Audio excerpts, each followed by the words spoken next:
Сайн бацхан үзэгчдээ та бүхнийхээ орон амгалан айлтгая. Би Бэслизийн шууд нэвтрүүлгийг эхлэхэд бэлэн боллоо. За энэ удаагийн шууд нэвтрүүлгийн зочноо та бүхэндээ танилцуулъя. Сүхбаатар аймгийн ардчилсан намын дарга Жамбын Батсуур өргөдөн оролцож байгаа. Одоо Сүхбаатар аймгийн талын төрлөг сэтгүүлчдийн төрийн бас байгууллагын тэргүүн Эрхбаяр сэтгүүлч маань бас энэ удаагийн шууд нэвтрүүлгийн зочин хөтлөгчөөр өргөдөн оролцож байгаа гэдгийг бас хэлэхэд таатай байна. За та хоёрт орой мэндэ хүргэе. Сайхан амарч байна уу та? Сайхан амарч байна. За тэгэхээр ерөнхийдөө бас улсын хурлын сонгуулиос хойш бол бас нам хүн байлаа. Энэ хугацаанд бас юу хийж яв гэдгээс яриага эхлэе гэж бодож байна. Тэ Сүхбаатар нутагт маань сайхан намар болж байна. Тэгээд телевиз үзэгч та бүхэндээ сайхан намрын өдрийн оройн мэндийг хүргэе. За бас телевизээр болон ард иргэдтэйгээ уулзаагүй баггүй хугацаа өнгөрсөн байна. Тэг би ер нь телевизээр 10 дахь жилдээ шууд одоо ард иргэдтэйгээ холбогдож байна. За зарим жил бол 1-2 удаа, зарим жил бол 1 удаа ордог байсан. За энэ удаагийн энэ оролт бол бас арай өөрөс онцлогтой ийм нэвтрүүлгийн зочин болж ирж байна. Ягаад гэвэл 6 сарын 29-нд болсон сонгуулиас хойш ард иргэдтэйгээ нээлттэй ярилцаагүй. За дээр нь Батсуур хувь хүн гэхээс илүү Сүхбаатар аймгийн нийт ард иргэд сонгогчдын 50 орчим хувь нь бас саналаа өгсөн. Тэгээ юуны өмнө улс төрийн сонгуультай идэвхтэй оролцож арч намын бодлого шийдвэр болон намайг дэмжсэн 15,000 орчим одоо сонгогчтой мөн одоо нийт сонгогчтой бас талархлаа илэрхийлж би бас энэ яриагаа эхлэхэн зүг байхаа гэж бодож байна. Тэгэхээр миний ярианы гол агуулгач гэсэн энэ сонгогчдын одоо санаа бодол, байр суурь одоо энэ эрх ашигын үүднээс бас яригдж байх гэсэн ийм одоо онцлогтой ярилцлага болно л гэж ингэж ойлгож байна. Сүхбаатар аймгийн засаг дарга албыг анх хүлээж авахад ер нь Сүхбаатар аймгийн ямар хөө хэмжээнд хүрнэ гэж төсөөлж төлөвлөж байсан. Тэгээ өнгөрсөн хугацаанд тэр төлөвсөн ажлуудаас ихнээ нэг хийж амжуулах, магадгүй одоо хийж хэрэгжүүлж амжаагүй ажлууд ч гэсэн бас байгаа л байна. Тэгээ цаг хугацаа маш хурдан өнгөрч байна л да. Тэгээд 1942 онд байгуулагдсан аймаг гэхээр 74 жилийн ийм түүхтэй аймаг. Тэгээ энэ 74 жилийн түүхийн энэ урт хугацаанд бол 15-6 хүн энэ аймгийг удирдсан байдаг юм. Тэгэхээр мэдээж тэр үеийн дарга нарын хүч хөдөлмөр ард иргэдийн одоо хичээл зүтгэл манай үеийн ахмадуудын хийж бүтээсэн зүйлийг бид бүхэн хүлээж аваад одоо ахиулах, дэвжүүлэх одоо дээр нь одоо хүсэл мөрөөдөлтөд хүрж ажиллах ийм одоо боломжийг бий болгохын төлөө зүтгэж ажилласан. За миний хувьд бас их онцлогтой 2004 онд Сүхбаатар аймгийн засаг даргаар сонгогдох юм бүрэн боломжтой байсан. Тэгээд энийг манай ард иргэд маш сайн мэдж байгаа. Тухайн үед одоо юу гэдгийг улс төрийн шалтгаанаар болж чадаагүй. Тэгээд 2008 онд Сүхбаатар аймгийн 15 дахь 16 дахь засаг дарга болж түүнээс хойш 2 бүрэн эрхийн хугацааг Сүхбаатар аймгийн ард иргэдтэй одоо хамтран баяр баясгалан одоо өтөргөөнөг ажил төрөл амжилт бүтээлийг хамтдаа туулж олон сайхан шин зүйлийн нэг мэдд болсон. 74 жилийн түүхийн бүхий л одоо олсон амжилтуудын рекорд амжилтыг бид нар хамтдаа тавьж чадсан байна. Мэдээж хүний хөгжил одоо нийгмийн хөгжил гэдэг нь дээшлэх энэ одоо үйл явцыг хэлэх байх. Тийм болохоор одоо юу гэдгийг 2008 оноос 16 он хүртэлх энэ хугацаанд бол Сүхбаатар аймгийн хүн зам маш олноор өссөн. За эдийн засгийн гол суурь болсон мал сүрэг гэхэд 2 дахин түүнээс ч илүү хэмжээнд өссөн. Тэгээд энийг би урд одоо 4 жилүүд бүр ирэх хугацаануудтай бас харьцуулж үзэжсэн л да. Тэгвэл 2000-аас 2004 онд гэдэг юм уу 2004-өөс 2008 онуудад мал сүрэг өсөөгүй буюу ухарсан тийм ээ. Хүн амын өсөлт өсөөгүй буюу ухарсан юм үзүүлэлтүүд байдаг юм. Тэгвэл 8 оноос одоо 12-оноос 16 оны энэ хугацаанд бол 74 жилийн бүх түүхийн үзүүлэлтүүд рекорд амжилттай идэгдсэн. Ингээр бүх зүйлийг би боож хэлж чадаж байна гэж ингэж хэлэх гэж байна. 8 онд ажил авахд дэлхийн эдийн засгийн хамрал гэдэг айхтар зүйл яригдчихсэнийг та бүхэн манай ард иргэд санаж байгаа. Тэгээд 2000 оноос 2004, 2000-аас 2008 их улс төрчсөн талцсан ийм жилүүд байсан. Тэгээ хоёр зүйлийг ард иргэдийнхээ өмнө хэлж исэн санаж байна. Одоо яг л өчигдөр юм шиг бодогдож байна. Засаг дарга болсны дараа би ч одоо баяр дарга намайг батламжилсан шүү дээ. Тэгээ батламжлуулсны дараа би 7 хоногийн дотор аймгийнхаа нийт ахмадуудтай уулзаж тэр одоо мөрөөдлийн сонсч ирсэн. Тэр ажил одоо үйлсийнх нь хатуу ширүүн хэцүү зүйлүүдийг сонсч ирсэн. За дээр нь одоо ажлаа хүлээж авч ирсэн. Мэдээж эдийн засаг юм уу хөгжлүүл ингээд ширээн дээр гараа зогсчихдаг юм үйл явц биш учраас мэдээж л бүхэл нийгэм өөр асуудалтай байдаг. Тэгээд одоо бас тодорхой хэмжээний багсаа өөр авлага тэгээд одоо юу гэдгийг хөгжил түвшинтэйгээр зүйлүүдийг нахилж бодж үзээд тэгээд одоо засаг дураа голно гэж бас мөрөдөж исэн тэр баг бүрэлдэхүүн чи ярьж исэн зүйлүүд их байгаа шүү дээ. За аймгаа тийм хэмжээнд аваач нь хэдүүлээ. Зам тал байгаа тэгин одоо ингэн тэгин одоо хүн занаа ийм одоо соёлтой болгоно тийгээд тэр болгоно мөрийн хөтөлбөр гэдэг зүйл дээр гаргаж ирж маш сайн яриад тэгээд үе үеийн тэр ахмадуудын хийж чадчихсан чадаагүй мөн одоо хүсэж исэн тэр зүйлүүдийн арга механизмуудыг мөрийн хөтөлбөр гэж том одоо бодлогын баячиг баримт болгож гарч ирээд тэгээд тухайн үеийн засгийн газруудын одоо өгж байгаа үүрэг даалгаврыг тэнд оруулах замаар ингээд бодлогын бичиг баримтаа боож аваад зүтгэсэн. Тэгээд 8 жилийн дараагаас харахад бол бидний одоо тавьсан мөрийн хөтөлбөр 100 түүнээс жилиг бүү. Тэгээд анх тэр бодос ханж байгаагүй асар олон том ажлууд ярд хамтдаа гарч чадсан. Тэгээ энэ бүгний үр дүнд одоо юу гэдгийг 17, 18, 19, 20, 21-т явж исэн тэр аймгийн амжилт эхний одоо байруудад гарч ирсэн. Тэгээ энэ үл өөрөө нийт Сүхбаатарчуудын одоо хөдөлмөрийн үр дүн хамтын ажиллагааны үр дүн гэж ингэж хэлэх гэж байна. За нөгөөх нь би хэлсэн 2004-өөс 2008 онд их улс төрчлөлт их үүдгэсэн. Тэгвэл ахмадуудтай уулзсны дараа алдад агентлагын дарга нартайгаа сомдын дарга нар удирдлагуудыг дуулж авчирч. За одоо энэ айхтар мөсөн дээр хоккей зогч байгаа юм шиг энэ улс төрөөс хэдүүлээ нэг жаахан чулуу хол яваа. Одоо хүмүүс та биднийг ажил хий мөрөөдлөө биелүүл гэсэн болохоос тэр улаан цэнхрээр нь ялгаад байлаа гэж бидний хэлээгүй гэж хэлжсэн санаж байна. Тэгээд манайхан ч гэсэн хүлээж авсан. Түүнээс хойш бид нар ямар нэгэн сонгуулийн үедээ л нэг ослгүй одоо Кевин Дорол тэр намаас нэр дэвшигчээж гэдэг юм өөрийнхөө хүсүүлж өгөөнийг зордгоо гэхээсэр ажил үйлсийн үйл ажиллагаанд бол ямар нэгэн намын ялгуур гаргаж ирж авч чадах. Би өчигдөр агентлагын дарга нарын жагсаалтыг харж ирсэн. Би нэг 50% төлсөн байл. Уулгал 8 жил ажиллахад бол 900 арчсан намын одоо хүмүүсээр ингэ бодлого хэрэгжүүл болно шүү дээ. Тэгэхэд тэг шаардлага угаасаа байхгүй. Яагаад гэвэл би өөрийнхөө хэлсэн амд хүрэх ёстой. Зөөлөн одоо гэдэг шиг зөөлөн одоо тэр улс төрийг сууршуулах, нутагшуулах тэр зөөлөн юмнаас зөв бодлого эрүүл саруулах хангаар нь тэрэн дээр суурилсан зүйлүүд бол одоо сая үр дүн өөрөө гарч иж байхгүй.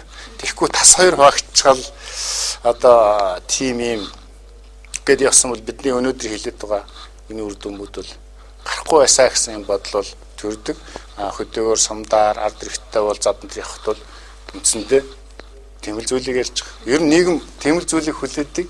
Тийм л одоо бүтээгдэхүүнийг одоо хүсэн хүлээдэг. Бид нар тэрийг таарсан одоо үйлдвэрлэлийг явуулж чадсаа л гэж ойлгож байгаа. Тэгэхээр ажил хүлээж авах үеийг нөхцөл байдал та нэлээ ярьлаа л да. Тэгэхээр 8 жилийн дараа эргээд ажлыг хүлээл гэж өгөхөд ер нь одоо авдрандаа хэдийн хэмжээний алттай одоо магадгүй өөр авлах нь хэдийн хэмжээний ийм дараагийн багт хүлээл гэж өгөө. Тэгээ сая би одоо орж явахдаа бодож ирсэн. Бидний ярианы сэдвүүд нь хит хитэн багц зүйлүүд рүү орох байх л гэж бодож байгаа. Тэгээ би одоо нэгэн төрлийн чи асуулт асууж байгаа учраас би энэ юунуудыг хэлчихье гэж бодож байна. Нэгдүгээрт бид нар одоо гадуур юу гэдгийг энэ захим орчноор шиг гэдэг юм уу нэг өр зээлтэй юм шиг тий. Энэ том нөгөө ардын намын арчс намын авсан өгсөн тэрийг орон нутагт хуулж авчирч нутагшуулах гэдэг нь л тийм зүйл байхгүй л дээ. Яагаад гэвэл ингээд цагаан цаасан дээр хараад биччихсэн ийм зүйлүүд байж байгаа. Би ажлын хөлөөлөгч тоон үзүүлэлтээр нь хэлсэн. Энэ жил Сүхбаатар аймгийн орох хорлогыг баталсан. Зарах зарлагын баталсан. Тэгээд намайг их хэмжээний үед одоо төсвийн орлогонд бүрдчихсэн эрх мөнгө нь эртсэн. Оны одоо сүүлийн хагастай төсвөөс батлагдсан тэр мөнгө нь ирэх ёстой. Мөн зарцуулагдах ёстой. Тэгэхээр бол орон нутгийн засвар үндсэндээ нэгч төрөний өргөгүй хөлөөлөгч өсөө гэж ингэж ойлгож болно. Энийг бол би одоо баттайгаар хэлж байна. Зүгээр нэг бензин тосч гэдэг юм уу, энэ үл том төсвийн хувьд бол маш жижиг асуудал байхгүй. Одоо жишээлбэл хүний толгойтой үсийг ярьж байгаа гэхэд дотроос нэг цагаан ус яриад байх бол хэрэггүй л дээ. Яагаад гэвэл энэ төсвийн хооронд нь гүйлгдэг, хуралддаг, зохицуулдаг, өсгөдөг, тандаг иргэдийн хурал гэж том байгууллага байж байна. Харамсалтай нь энэ хуралдаж чадахгүй, нэгэ хуралдуулж чадахгүй л явж байгаа өгөхөөсөр өөрөө авлага асуудууд бол байхгүй. За улсын хөрөнгө оруулалтын дээр бол ганц нэгэн одоо зүйлүүд байж байгаа. Жишээлх юм бол өнгөрсөн жил чинь бол төсвийн татвар гэдэг үндсэндээ хийгдсэнгүй шүү дээ. Тэгээ бид нар одоо их хурлын гишүүдтэйгээ яамны сайд нартай ярьж энэ тойрог замын асуудлуудыг улсын төсвийн татварт оруулна гэд бусад их усруудаар эхлээд явж исэн. Тэгээд татвар явахгүй байсаар гэж удаан гарсан. Тэгээ он гараад бас татвар хийгдээгүй. Тэгээ энэ бол мэдээж улсын төсвүүдээ суугаад явчихна. Ийм зүйлүүд бол Монгол орн хэдэн 110 тэрбумаар ихний дээр байж байгаа. Аймгийн хэмжээнд бол одоо өөр авлага гэх юм бол үндсэндээ байхгүй. Ер нь одоо энэ эдийн засгийн үйл явц энэ амьд бодгол юмд бол ийм доктортой юм гэж байдаггүй. Жишээлх юм бол одоо гинт байгалийн гинтийн юу гарвал яах нэг Япон цунами болдог энэ гэдэг шиг. Агуул одоо юу гэдгийг таата орчин нэгэнд бүрдүүл яах юм тийм ээ. Нэг үе Монгол улс чинь гинт алтны өнөсөнгүүтэл нүүрсний өнөсөнгүүтэл татгал хийгээл хуваагаал байхад дараагийн татгалын өмнө мөнгө аваад байсан. Одоо болонгууд татгал хийгээл танаад байх чинь тан жамжиг байхад л дараагийнх нь таналт гарч ирэл дээ чинь. Энэ үл нөгөө нийгмийн хөвслийн явц. Тэгэхээр эдийн засгыг ингээд барьж аваад талхыг голоор нь зүсээд хоёрч тавьчихдаг юм уу ийм зүйл бол биш шүү дээ. Тэг ийм зүйл байж.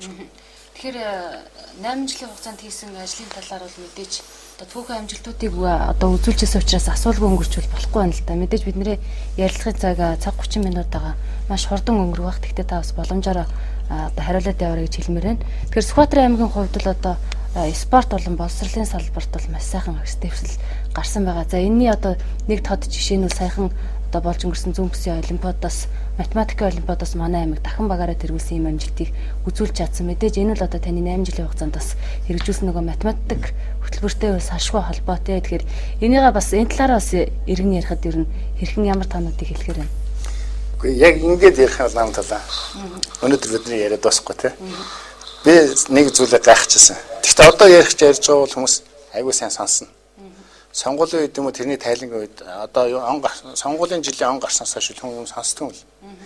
Ямар ч гоё юмыг яриад байхад сонсох нэг нь болонгот бүр янзтай гоё сонсдог. Сонсохгүй нэг нь одоо нөгөө тэр нам гэдэг юмных нь синдром хөдөлчөөд гооленч гоё юм яриад байна. Гэхдээ баг өөрийгөө сонсохгүй байгаасаа гэсэн үүрэг өгöd байгаа юм яагаад байгаа юм тийм. Тэгээ чихнийх нь хажуугаар өнгөрөөд байгаа байхгүй. Үгүй юм сайхан байна. За гэхдээ л одоо гал нэг нам руугаа ороод тийм одоо нэг башд. Тэгэхээр үнэхээр өнгөрсөн жил бүх салаар одоо онцгой амжилт гаргасан. За үүнд одоо зүгээр урсгалаараа яваад ийм амжилтанд хүрэхгүй. Жишээлх юм бол математикаар 21 тавьжсэн.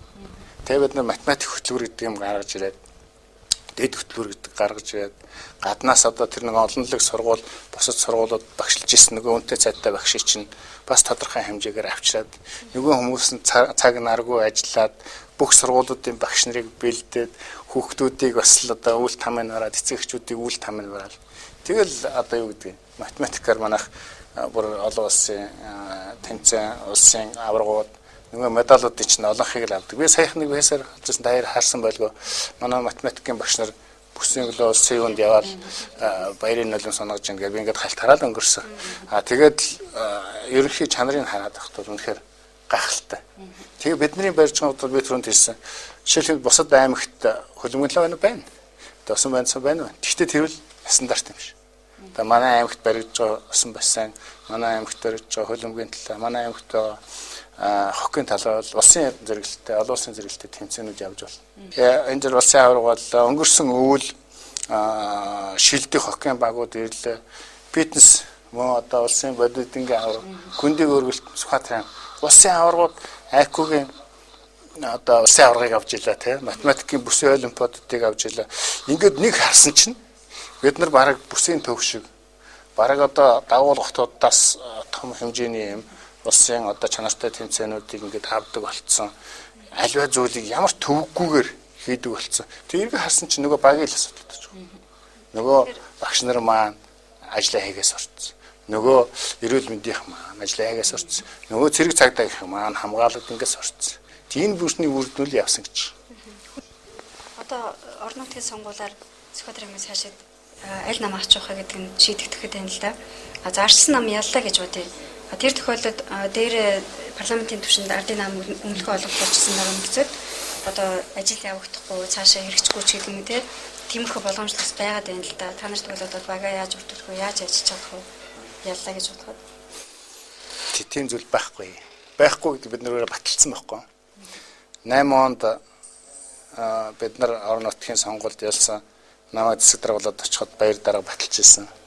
Дараа нь Батболд ерөнхий сайд тэгээд одоо би ер нь нийтдээ 12 ерөнхий сайдтай хамтарч хэлсэн байдаг. Тэгээ болдгоо байсан бол одоо юу гэдгийг байхгүй болсон. Болдог болоод Монгол Улсын шилдэг аймаг 4-тэй авлаа. Би бүшгүнтэй л их ярьдаг шүү дээ. Ардын засгаас таанч ажиллаа, арчсан засагтай анч ажиллаа, алаг засагтай анч ажиллаа, аль юугаа олохгүй болчихсон бүр цаохор засагтай анч ажиллаа. Тэгэхдээ бидний одоо энэ одоо тоогор гарцсан шүү дээ. Он оноор гарахад бүх засгийн үед одоо Монгол Улсын шилдэг аймаг болж байна. За тэгвэл би өөр засгийн газрын төвшөнд өөр намтай, аймгийн төвшөнд өөр намтай байхад болж ийн гэдэг нь батлагдж байна. Тэгвэл аймгийн төвшин, сумын төвшөнд өөр гэдгийг би батлах уу? Жишээ нь би 8-аас 12 онд миний засаг дарганы талан ардын нам авсан. 12-оос 16 онд бас 2-3 сумын засаг дарга ардын нам авсан.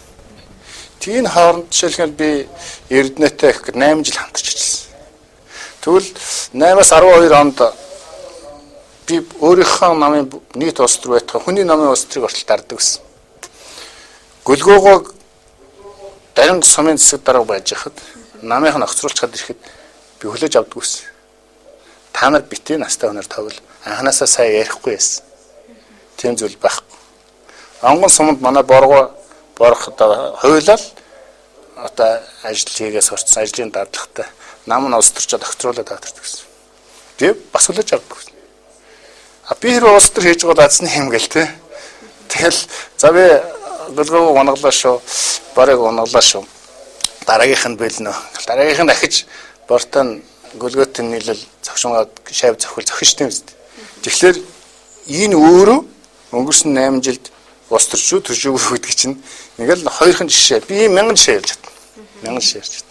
За ерөөдөө шууд нэвтрүүлэг маань бас эхлээд баггүй хугацаа өнгөрч байна. Иргэдээс бол маш их асуулт ирж байгаа. Тэгэхээр хэдүүлээ бас цагтаа багтаагаад иргэдийнхээ асуултанд тодорхой хариултуудыг өгөөд явъя гэж бодож байна. За эхний асуулт 3 дугаар багийн иргэн Саранчим гэдэг хүн асуусан байна. За 8 жилийн хугацаанд баруун урт хөгжсөн гэтэл Монгол ардын нам 2 сарын хугацаанд аймгийг ямар болгоо та яаж дүгнэж ийнвэ гэсэн асуулт ирсэн байна. Яг дүгндэг хүн нь би биш л дээ. Дүгндэг хүн. Гэхдээ би түрүүнд өгөхөхийн хэлсэн. Би бол одоо юу гэдэг Сүхбаатарын аймгийн нийт одоо сонгогдож байгаа хүмүүсийн 50 орчим хувийн санал сууж байгаа байхгүй. Тийм болохоор бол би бас ярих хэрэгтэй гэж ингэж бас л иргэний ажлаа хараад сууж шин. Одоо тэгээд хийгдэж байгаа асуудалд бүгдээ нь харж байна. Юу хийгдэж вэ? Одоо байхгүй. Ер нь энэ зүйлүүдийг ярихын өмнө одоо хэдүүлээ асуудлынхаа гол руу орох хэрэгтэй гэж үзэж байна. Энэ засаг дарга иргэдийн төлөөлөгчл байхгүй. Үүнтэй Сүхбаатарын аймаг 7 сарын 20-оос одоо хүртэл төр засаггүй ядарсан. төр засаггүй яваад ирж байгаа юм чинь ямар одоо ажил хийдэг вэ? Тийм үү? Нөгөө одоо мортхын хазгаа гэдэг шиг одоо улс төрийн одоо хямрал үүсчихэд шүү дээ. Асуудал нь юу гэхээр 6 сарын 29-ний өдөр орон нутгийн сонгуул болоод ингээ сонгуулийн дүн хараад Сүхбаатарчууд яг 50% саналагдсан.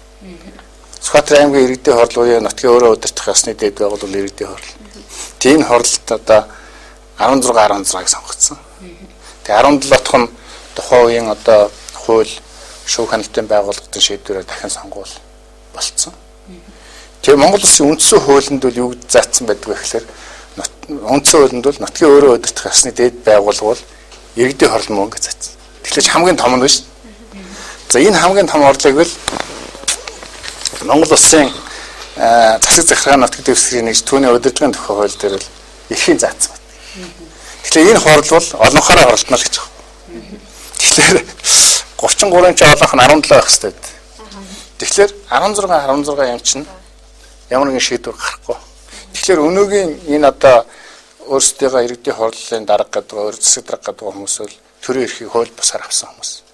Энийг одоо юу гэдгийг шүүх нотолцсон. Өчтөр би улаан гишүүний энэ үзэгчээс харин асууж ирсэн байна л да. Улаан гишүүн эрхэн сэргийгдэх боломжгүй гэдэг юм. Тэгээ энийг би одоо яг энэтэй холбож тайлбарлая. За улаан гишүүний хувьд бол юм байхгүй. Цаач улс төрчин. Одоо улс төрийн сонгуул болж байна. Тэм учраас зүгээр улс төрийн шийдвэр гаргал залж илээ. Яг бодит зүйлүүд бол байна шүү дээ. Яагаад гэвэл би энд шүүхийн шийдвэрээр энэ ингэ байж байгаа юм да. Энэ надтай нэг хараад 8 сарын 16-ны өдөр энэ анх дугаар хуралдааныг хүчингүй болгоод бүхэлд нь хүчингүй болгоод түүнээс гарсан төлөөлөгчдийн бүрэн эрхийг зөвшөөрөх тухай, тоолгын байгуулах тухай, иргэдийн төлөөлөгчдийн хурлын даргаыг сонгох тухай, засаг даргад нэр дэвшүүлэх тухай тогтоолуудыг бүгдийг бүхэлд нь хүчингүй болгоод тэгээ үйлчлэлийн зохицсон. Тэгээ энийг Монгол Улсын 3 шүүгч одоо тогтоосон та бүхэн харж байгаа эрдэнэтэй байсгал. Тэгээ энийг зөндөө юм болж дорнтоос дорнгоос ч үлээ шүүгч нь хэлж байсан.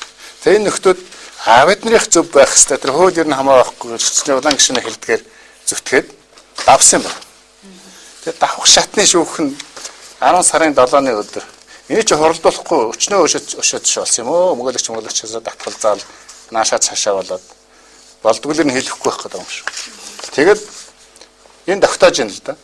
Одоо та бүхэн захиргааны хэргийн давж алдах шатны шүүхийн магадлал ахаад дээд шүүхийн Баатар Хөмөнг жаргал тунгалаг сайхан гэдэг.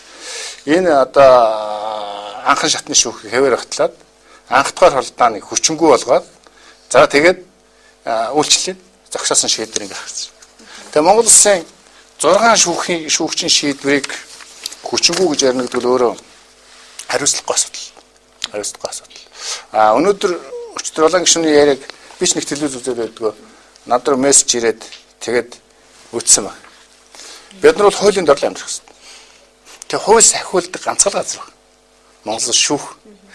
Тэгээ Монгол Улсын одоо анх шатны буюу давах шатны 6 шүүгчийн одоо гаргасан өчнөө хөдөлмөр сэтгэлээр гаргасан шүүсэн сүлтийг тэр хамаагүй гэж тэгэхээр ингэж байгаа. Энэ анх дахь хуралдаан хүчингүй бол. Хүчингүй болохоор яах юм бэ гэхээр хуучин хурлын эрх сэрэг.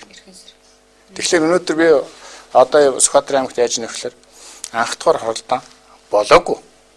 Яагаад болоогүй гэхээр ардын 16 төлөөлөгчд. Тэгээ арч нам 16 төлөөлөгчд.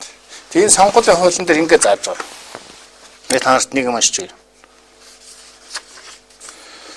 Орон нутгийн хурлын тэргүүлэгч санал авах удаас 45-аас 55 хоногийн өмнө сурлын тойрогт мандатын давтагтаж 154 гэж байна. Аашаа энэ аймаг нийслэл сум дүүргийн сонгуулийн хороо сонгуулийн дүг 5 хоногт багтаан хуралдаанаар хэлэлцэж орон нутгийн хурлын төлөөлөгчөөр сонгогдсон нэр дэвшийн нэрсийн жагсаалт болон тэдгээрийн бүрэн эрхийг хүлээн зөвшөөрөх тухай шийдвэрийн төсөл боловсруулж шинээр сонгогдсон аймаг нийслэл сум дүүргийн хуралд өргөн мэдүүлж сонгуулийн өрөөний харaan төрүүлнэ гэж. Тэгэхээр энэ шинээр сонгогдсон хурал чинь тэр хуулийн дээр олонхоор оролдоно гэсэн. Тэгээ олонх байхгүй чинь хуралдаагүй болохоор сонгуулийн хороо юунгээ өргөн бариаг. Тэгэхээр хурал болоогүй. Тэгэхээр одоо бол манай мөнх чаргалын эрх бол сэрэгчсэн. Хуучин төлөөлөгчдийн эрх сэрэгцсэн. Тэгэхээр өчтөр ингэж үлээ. Улаан гишүүн бол мэдхийн дээр мэдж байгаа. Одоо 20 гаруй жил хурал цуучсан аль хууль нь ямар уу гэдгийг. Гэхдээ мэдж байгаа ч гэсэн одоо яхад. Улс төрийн ашиг ханжаан тэрнээс дээгүүр байгаа л гэж ойлгож хэлж байна л дээ. Иргэдийн төлөөлөгчдийн хурлын төлөөлөгчдийн бүрэн эрх 4 жил гэдэг. Бид нар 12 оны 11 сард 1-р 4 жил нь болоогүй байна. 2-дугаар төлөөлөгчдийн бүрэн эрх яаж зохисдгонгөт шинэ төлөөлөгчдийн бүрэн эрх зөвшөөрөгдснөөр дараа төлөөлөгчдийн бүрэн эрх зогсно гэдэг энэ хуулийн дээр заасан байгаа байхгүй. Тэгэхээр анх дугаар харалдан хийгдээгүй тэрийн шүүх хүчингүй болгочиход багт хуучин төлөөлөгч чинь бүрэн эрх нь явж байгаа үст. Дээр нь би ахаад нэг танаас нэг хошин шогийн юм шиг юм хэлж юм. Бид нар олонхоор оролцсон. Хийн уулзсан гот Болбаатар орсон гэдэг байна. Барингийн. Тэгсэн мөртлөө Болбаатар гасагдсан би нэр дэвшчих гэдэг инхтер тэр нэр дэвшээд сонгуулийнхаа сурчлага хийгээд яваад байгаа юм. Тэгэхээр ч нөгөө Евенгийн тал нь хавааны өнгөт энэ нөгөө тал нь хавааны өнгөт энэ гэдэг шиг Болбаатар энд 17-оор хоролцсон манай хурал хүчин төгөлдргээд тэрийн шүүх хүчин болгоцсон. Энэ талд болонгууд би дахин сонгуульд одоо 17 дахь хүн бишигдгийг нотлоод нэр дэвшээд явж шүү дээ. Тэгээд ардын намаас инхтер арчс намаас манай иргэдийн хурлын дарга мөнх чаргалд өрсөлдөж байна гэдг нь өөрөө 33 дахь төлөөлөгч байхгүй байна гэдгийг нотлоод байгаа юм. 33 дахь төлөөлөгч байхгүй нүний юм бэл анх дахь хурдан байхгүй гэдгийг шүүх зөв тогтооцсон. За ер нь шүүхийн шийдвэрт тайлбар хийх хэрэг бол бид нарт хинтэн ч байхгүй. Эсвэг хурлын гишүүнт ч байхгүй. Ер нь хинбоч байхгүй. Тэгэд одоо бол яаж ийм вөхлөөр хуучин 12-аас 16 оны иргэдийн төлөөлөгчдийн хурлын төлөөлөгчдийн бүр эрх хөрөөж байгаа. Иргэдийн хурлын дарга хэрэгж байгаа. За миний хувьд бол өөр. Ерөнхий сайдыг задлан эхлэх замаар энэ бичгийг хөргүүлээд ерөнхий сайдын захирамж гаргачихсан учраас ерөнхий сайдаас гарсан шийдвэр хүчингүй болоогүй болохоор минийх бол сэрхэхгүй. Гэхдээ логикийн хувьд ерөнхий сайдыг хуурсан нотлогдчихлаар ерөнхий сайд ч ямар алдыг хардаг хүн биштэй тэр хоромч чиг баримтыг үндэслээд шийдвэр гаргасан шүү дээ. Тэрний шүүхтэр бас унаа нэгдэхтэл би эргэлцэхгүй байна. Асуудал нь шүүхийн шийдвэрийг би эхэлж харж байгаадаа биш. Нөгөө томьёонд буруу өгдөл оруулал буруу хариу гаргадаг шиг үндсэн одоо энэ хурлынхын процесс нь буруу гэдгийг шүүх тогтооцсон учраас бол ерөнхий сайдын захирамжууд бол цаг хугацааны судлахаас унаа гэдэг нь тодорхой байна. Ерөнхий сайдын захирамж бол хэд хэдэн хуулийн том цаалыг ноцтой зөрчсөн. Жишээлх юм бол дороос очиж байгаа хурал нь өөрөө хүчингүй байна. Тамгыг нэг өдөр үйлдвэрлүүлсэн байна. Дороос одоо ямар ч тамга тэмдэггүй юм гэсэн байна. Дээр нь засаг дарагд нэр дэвших хүмүүсийн нэг 4 залтах. За дээд боловсролтой мэдээж дээд боловсролтой. Төрийн албан 3-аас доошгүй жил ажилласан байх хэвээр. Ажиллаагүй. Нотлогдож байгаа. Шүүхийн шийдвэрээр зээд батлан даалт гарсан байх хэвээр. Өөртөө зээлтэй гэдэг нь одоо фэс орчнуудаар яваад байна. Өмнө сонгуул. За дээр нь алгатай тэнцэх газраас нөгөө зөрчлийн тухай мэдээлэл авах хэвээр. Хатаа хүртэл аваагүй. Тийм болохоор бол ерөнхий сайд засаг дарагт нэр дэвших 5 болцлын дээд боловсролтойгоос бусдад болцыг зөрчсөн учраас ерөнхий сайдын захирамжууд оноо. Тэгээ энэ унах гээд байгаа нь би засаг дарга болох гээд байгаа асуудал та биш юм байна. Асуудал нь өөрөө би одоо Сүхбаатарын аймгийн нийт сонгогчдын 50 гаруй хувийг төлөөсөн хүн учраас хууль бус үйлдэл өчиргүй ингээд дээрэм тонолд ороод баймаргүй шүү. Жишээлбэл намайг сонгосон хүмүүсийн би итгэлийг тэгж алдмаар. Би ховоо бодох юм бол энэ 3 сард одоо 20 гаруй шүүх хуралцуул тэгжих шаардлага хинт явна тийм. Тэгтэл чинь би хэдийгээр улсын их хурлын гишүүн болж чадаагүй ч гэсэн тэр хүмүүсийн өмнө би хариуцлага хүргэх ёстой шин. Тэр хүн итгэлээ өгөөд та гишүүн болсон ч болоогүй ч үе танд итгэлээ өгж шүү гэж яхад тэр хүмүүсийн итгэлийг одоо даах нэг хэлбэр нь өөрөө би энэ шүүхийн дор хуулийн дор амьдрах энэ нөхцөлийг бүрдүүлэх үүднээс ингэж явж байгаа. Тэгэхээр тэгээд засаг дарга нь логикийн хувьд хурлын хүчингүй болчихлоор ерөнхий сайдын захирамж хүчингүй. Хурал байхгүй болохоор өнөөдрийн томилгоонууд бүгдээрээ хүчингүй. Бид бол өгөхгүй авахгүй да асуудал биш. Авахгүй асуудал биш. Одоо тэр одоо хуулийнхаа дагуу хуралдаа тэгээд засаг даргаадаа тамгаа аваад сайхан биеинд амжилт хүсээд энэ том төслүүдийг анх гарлан дэм байсан тэнд одоо очно гэсэн юм төлөвлөгөөтэй явж байгаа юм ч гэдэг юм уу. Ийм байдлуудаар явах хэрэгтэй. Тэгэхээр их нь одоо булангартай бол адгын булангартай гэдэг шиг өнөөдөр хууль бус сурлаас хууль бус сонгуулийн хоргоонууд бий болж байна. Тэгэхээр орон нутгийн сонгуулийг хэн одоо хүлээн зөвшөөрөх үгүй юу? Жишээлх юм бол одоо биднийг сонгосон тэр 15,000 гаруй сонгогч хүлээн зөвшөөрөв. Тэгээд ингээд үр дагавар нь их байдаг учраас бид нар энэний талаар зүтгэхэд ингээд байгаа болохоос хэрэлдэх мод дуртай тааш гэдэг юм. За тийм. За тэгэхээр энэ бол нөгөө бидний өнөөдөр ярих гэж байгаа зүйлийн суур үзүүлэлт учраас би болдог бол бараг ингээд самбар дээр зураад ингээд явах юм бол. За шууд нэвтрүүлгийн хугацаа ерөнхийдөө цаг 30 минут байгаа. Тэгэхээр та бүхэндээ бас хэсэгэн хормын дараа иргэд студид болцъё. Сквадрын ардчилсан намын дарга Жамбын Батсуур 2016 оны улсын хурлын сонгуулиас хойших Сквадрын аймгийн нийгэм, эдийн засаг, улс төрийн хүрээнд өрнөж байгаа үйл явдлын талаар ард иргэдийн асуултанд ил тод нээлттэй хариултыг өгнө. Та бүхэн сонирхсан асуултаа шууд нэвтрүүлэг эхлэхээс өмнө 9027 26 9551 9934 99 3 47 69 утсаар холбогдож өгөх боломжтой. Шууд нэвтрүүлэг 2016 оны 10 дугаар сарын 12-ны 19 цагаас BBS телевизээр шууд хүрнэ.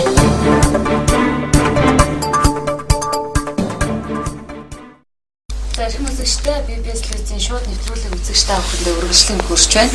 За манай иргэдээс бол бас нэлээд их асуулт ирсэн байна. Тэгэхээр түрүүний хугацаа бас нэлээд явсан учраас та боломжийнхаа хэрээр тавчхан хариулалт явуулъя гэж танд хэлмээр байна. За эхний асуулт барин сумд арчилсан намаас нэр дэвшиж байгаа Мөнгөчрал дулааны станцыг барьцаанд тавьж 800 сая төгрөг авч ажилласан гэж фэйсбүүкээр яриад байна. Энэ талаар та ярьж өгнө үү гэсэн үг. Тэгэхээр юу л да. Бас л би түрүүнд энэ бол нэг арчилсныг юм байдаг зовлоо. Одоо фэйсбүүкийн захин орчин чинь хүн одоо өөрийгөө илэрхийлж шít, дураараа илэрхийлж. Гэхдээ уулын жоохон хүний соёлын асуудал юм байна. Ингээд нэрээ нууцсан хэдэг хүмүүс ингээд хүний нэр төрөөр тоглоод ингээд явж байгаа. Манай мөнгө чаргалын хувьд одоо нэр дэвшиж байгаа. Би түрүүнд ягаад нэр дэвших нь хэлээ шít. Нэгтэр засаг дарга горилагч нэгтэр хурлын дарга мөнгө чаргалнаар одоо тэнд нэр дэвшээд сонгуулийн сурчлагыг эхлээд явж байна. Тэгээ энэ хооронд мөнгө чаргалыг нэг 800 сая төгрөг аваад идчихсэн юм шиг тэгээд хідэн одоо юмны учир мэдэхгүй хүүхдийг ингээл ягаал ард түмний талцуулаад ийм зүйл байж байгаа. Тэгэхээр асуудлын мөнгө чаргал ямар ч хамаагүй асуудал. Жишээлх нь бол аймгийн долооны станц буюу дөрвөлж компани гэдэг. Энэ аж ахуйн тооцоотой үйлдвэр, орон нутгийн өмчт үйлдвэр. Тэгээ энэ хизэн цагтаа одоо өөр авлага наашаа цаашаа болдог байсан, аж ахуй ажил хийдэг байсан. Тэгэл үеийн иргэдийн хурлын дараа одоо засаг дарганы үед нөгөө намрынхаа өвлийн бэлтгэлийн хангах зорилгоор зун зээл авдаг. Өгөөл борлуулалтаа дараа орж ирэх өмнө зээл зуул авдаг. Тэгээ зээл авахын өмнө яадаг вэхээр хөрөнгөний эзэн иргэдийн хурл байдаг учраас хурлаас нэг бичиг авдаг. Тэгээ тэр одоо үеийн хурлын дараа нар тийм бичгийг л өгж лээсэн. Би бас өчтөр энэ өчтөр ямар өчтөр ингэ үүдсэн 2 тэрмийг ч авч лээсэн юм блэ, тэр юмыг ч авч лээсэн юм блэ, 800 сая 600 саяг авч ирсэн. Тэгээ хамгийн сүүлд 800 саяг авч ирсэн. Тэгээд энд бол мөнгө чаргал тэртээ дөрөв татгалцах зүйл байхгүй. Энэ одоо аж ахуй үйл ажиллагаа явуулахад нь өвлийн бэлтгэлийн хангахад нь зээл авахыг шүүж гинэ л гэсэн бичиг өгсөн. Тэгээд тэр одоо аж ахуй нэгж орлогоороо тэрийг төлөөл явчихна. Мөнгө чаргалын өмнөх хэдэн одоо иргэдийн хурлын дараа байсан. Тэр бүх хүмүүс л өгж исэн бичиг байхгүй. Тэгээ яаж нөхлөр өнөөдөр мөнгө чаргалын нэр хүнд нэлээд өндөр явж ах шиг байна. Тэгээ тэр хүнийг гутаах бүх нөхцлүүдээр л ажиллая гэж ах шиг байна. Тэгээд нэг мөнгө чаргалыг одоо 800 сая гэдэг нь нэгдүгээр нэг хүнд багтаж хангахгүй их мөнгө. Тэгээ энэ хотлог гэдэг нь бол над дээр л батлагдсан шин. Би ч энэ хавар жил нэг 3 тэрбум төгрөг эзэлгээд байсан. 3 тэрбум хаашаалаар бол 3 тэрбум л болоод байсан. Тэгээд сүүл рүүгээ мэдхгүй би ч хэлээгүй болол явцсан. Тэгээ одоо энэ сонгуультаас нь юу 800 сая. Тэгэл одоо юу гэдгийг ийм зүйлүүд байж байгаа. Тэгэхээр энэ бол орон үндэсгүй гүйтгэлээ. Тэгээ өчигдөр бас энэний догоогоод улс төрчнөр ч ихсэн юм л да. Олон гişүн бараг л авчихсан юм шиг тэгээд халын бараг мөнгөчрөл тооцсон юм шиг ярьж л.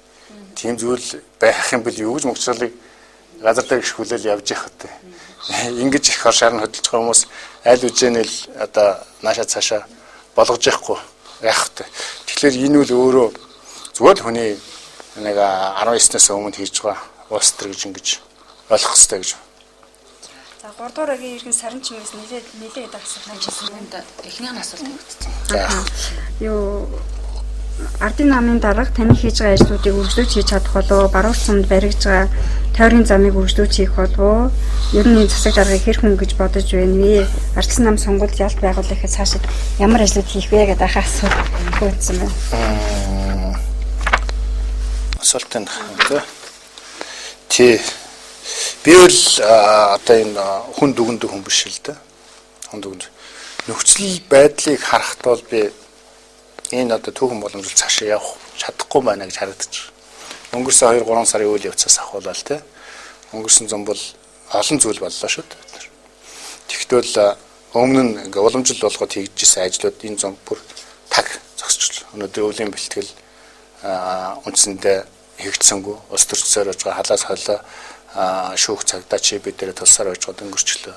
Хадлан тэжээлийн асуудал, бодлогын асуудлууд үндсэндээ өнгөрчлөө. Тэгэд энэ нөгөө уламжлалт хийж байгаа асуудлуудыг үндсэнд нь бүгдийг зогсоож. Жишээлбэл баруун ортын төв дээр бид нар гарч чинь бид нар ч нэг цэвэршүүлс усууд үүсэн. Тэгэд мэдээж хүний эрүүл мэнд олон мянган хүний хүн бол эрүүл байх хэвээр. Тэгээ цэвэршүүлсэн. Тэгэд одоо орлогч дарга нь өөрөг өгөөд энэ одоо алдагдaltaй ажиллаж байна. Зогсоцсон байна. Тэгээ одоо лав бид нар шинэ засаг гарснаас хойш зэвтэй бас уугаад эхэлчихлээ. Одоо нөгөө ботортой бас уугаад эхэлчихлээ.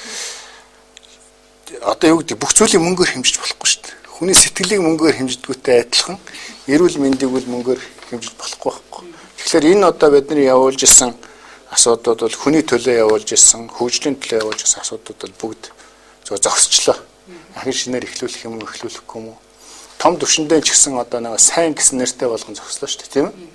Нөгөө оюутны 70,000 хаач уу, нөгөө хүүхдийн мөнгө хаач уу, нөгөө тэтгэврийн тэтгэмжний асуудлууд гэдэг ингээд цаашлууд хүмүүсийн асуултууд гарч ирэх байх л та, тийм ээ. Нэрийн өөрчлөлт гэдэг. Тийм.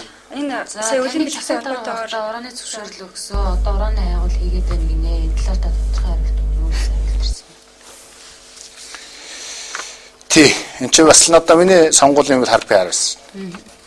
Тэгээд ер нь энэ урантай холбоотой асуудал бол 2004-8 оны өмнө яригдсан байт.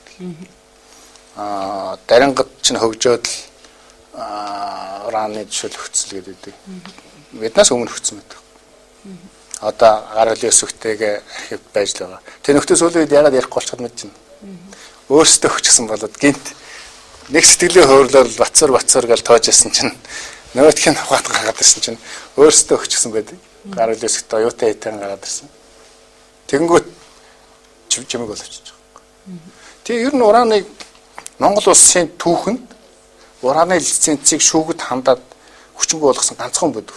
Тэр нь бий байдаг. Бидний хувьд бол яаж ийм өгөхлөөр энэ одоо уул уурхайг бол үндсэн Сүхбаатарын аймагт аварсан шүү дээ. Нийт нутаг дэвсгэрийн 60 орчим хувь нь ямар нэгэн лицензээр олгогдсон юм. Одоо 14-5% дээр авчирсан. Ураны эсрэг сайн муугараад бодлол зодсон ноцолснороо тэмцэн хий. Шүүхэрч хүчингүй болгож үзлээ. Зодоо ноцоонд буруу зөрүү нэр өрд оролцоод тэр одоо дээрэмшин тонолцснаас нь салгаж лээ. Юунд Сүхбаатар сумын урталт нэг алт гарлаа гал Монголын 4-500 ченжүүд дайрал хүрээд ирсэн. Бид нар одоо яг одоогийн өдрөөс яхах зүйл юу гэдгийг хууль ус үйл ажиллагаанууд хийж урталт эднээс зогсоосон шүү дээ. Дугуй юуг нь хагалж ийж одоо туссан компаниудын зүгээс ямар хариу үйлдэл үзүүлж байгаа. Ер нь одоо үлдсэн лицензүүдийг цуглуулах боломж бий байгаа ураны хайгуулын. Тий одоо бол юм биш дээ. Улсын хурал засгийн газар талцаад авах юм бол хуралдаа 65 гишүүнтэй засгийн газар нь бүтцсэн. Тий одоо нэг компани байтугай нэг улс орны бүх зүйлийг зэгсдэх хэрэг нь байж л байгаа. Тийм болохоор санаа зовоод авах юм бол үнэхээр л тийм одоо ихтгэл үнэмшилд байдаг юм бол нэг өдрийн дотор бүх орооны лицензийг хүчингү болгож болж байна. Нэг өдрийн дотор бүх одоо асуудлуудыг шийдэх боломж анцхан одоо тийм иргэний зориг байна уугүй юу? Заадал чинь бивэл бас байхгүй. Бидний хувьд бол Сүхбаатарын аймгийн арчсан намын хувьд бол Барааны нисэг тэнцээр ирсэн. Тэрний өмнө нэр төр алдар гавья бүх зүйлээ тавьсан шүү дээ.